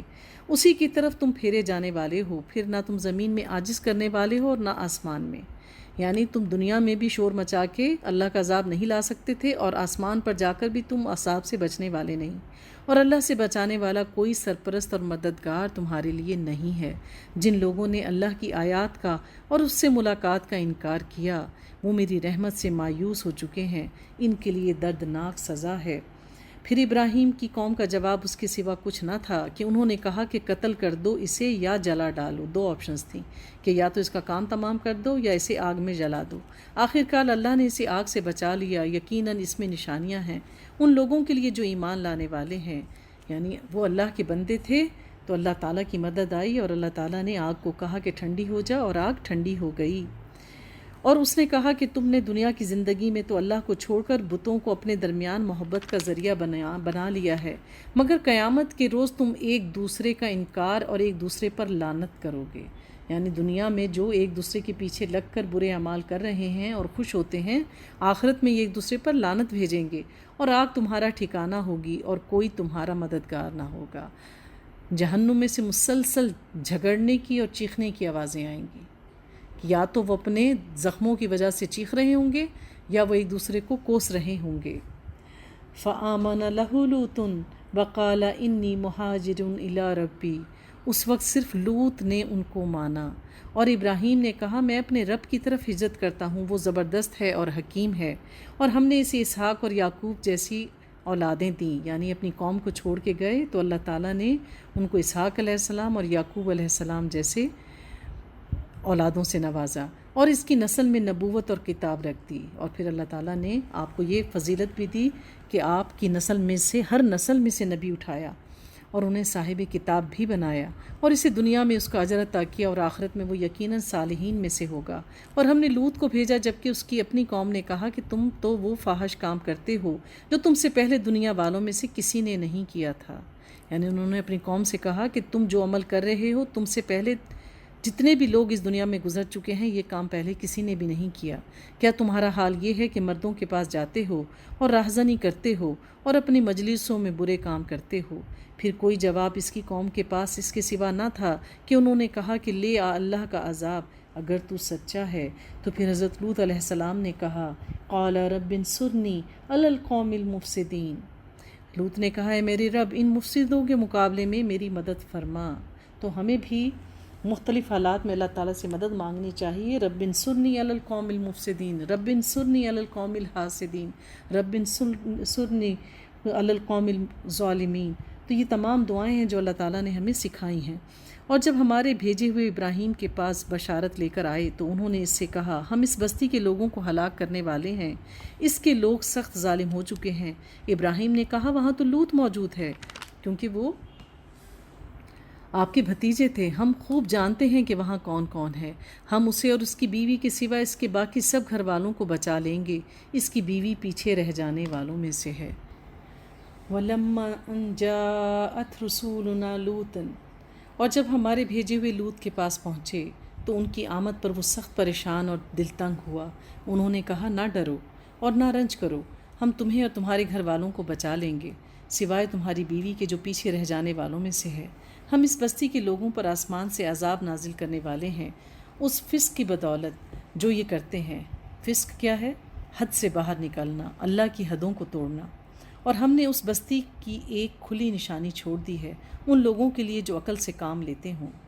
اور مدین کی طرف ہم نے اس کے بھائی شعیب کو بھیجا، اس نے کہا اے میری قوم کے لوگو، اللہ کی بندگی کرو اور روز آخر کے امیدوار رہو، اور زمین میں فسادی بن کر زیادتی نہ کرو۔ مگر انہوں نے اس کو جھٹلا دیا، آخر کار ایک سخت زلزلے نے انہیں آ لیا اور وہ اپنے گھروں میں پڑے کے پڑے رہ گئے۔ یہاں ان سب کی وضاحت بار بار اس لیے نہیں ہم کر رہے کہ یہ سب واقعات ہم پیچھے کئی بار پڑھ آئے ہیں۔ اور عاد و سمود کو ہم نے ہلاک کیا، تم وہ مقامات دیکھ چکے ہو جہاں وہ رہتے تھے۔ ان کے اعمال کو شیطان نے ان کے لیے خوشنما بنا دیا اور انہیں راہ راستے بھٹکا دیا، حالانکہ وہ ہوش گوش رکھتے تھے۔ اور قارون اور فرعون اور حامان کو ہم نے ہلاک کیا۔ وَلَقَدْ جَاءَهُم مُوسَىٰ بِالْبَيِّنَاتِ فَاسْتَكْبَرُوا فِي الْأَرْضِ وَمَا كَانُوا سَابِقِينَ، موسیٰ ان کے پاس بینات لے کر آیا مگر انہوں نے زمین میں اپنی بڑائی کا زوم کیا، حالانکہ وہ سبقت لے جانے والے نہ تھے۔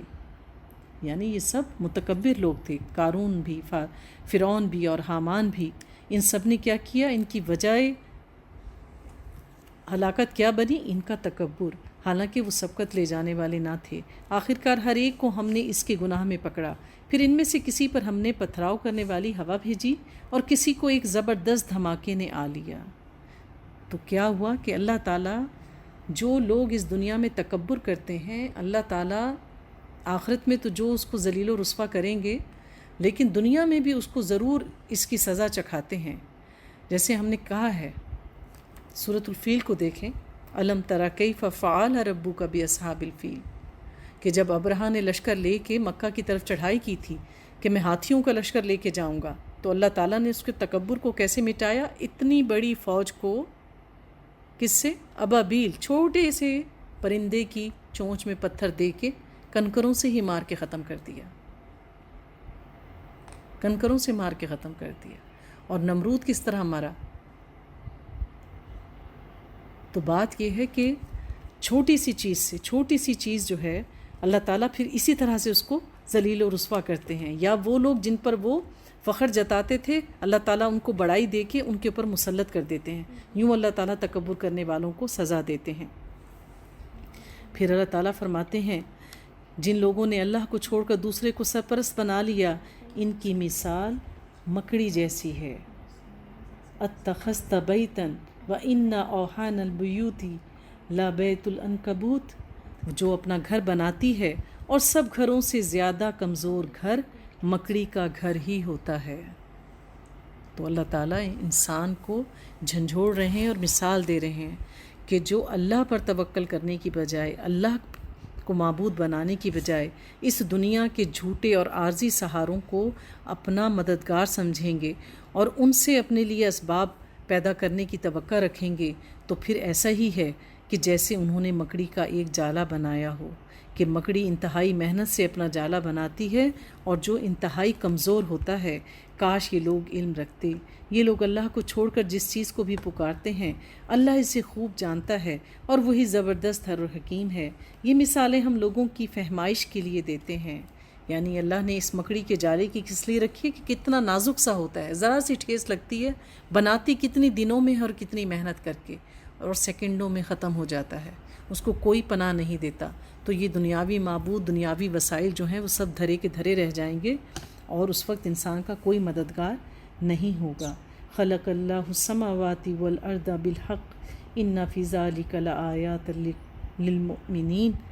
اللہ نے آسمانوں اور زمین کو برحق پیدا کیا ہے، در حقیقت اس میں ایک نشانی ہے اہل ایمان کے لیے.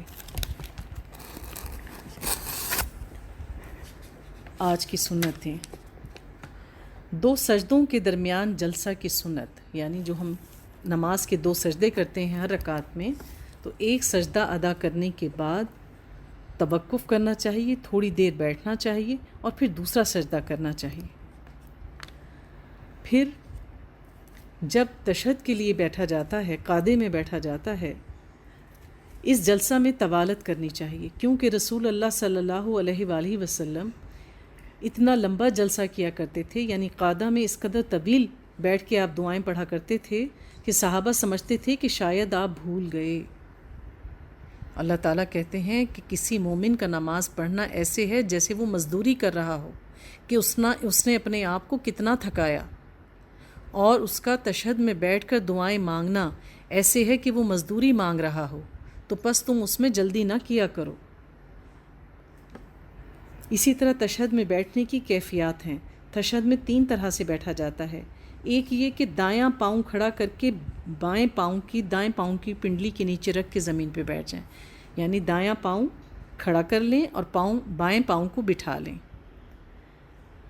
یا ایک کی ایڑی پہ اور دوسرے پاؤں کو بچھا کر اس پر بیٹھ لیا جائے، جیسے ہم مردوں کو بیٹھے ہوئے دیکھتے ہیں. لیکن اگر کسی کو اس طرح سے بیٹھنے میں دقت ہے تو پھر انسان پاؤں کو بچھا کر بھی بیٹھ سکتا ہے،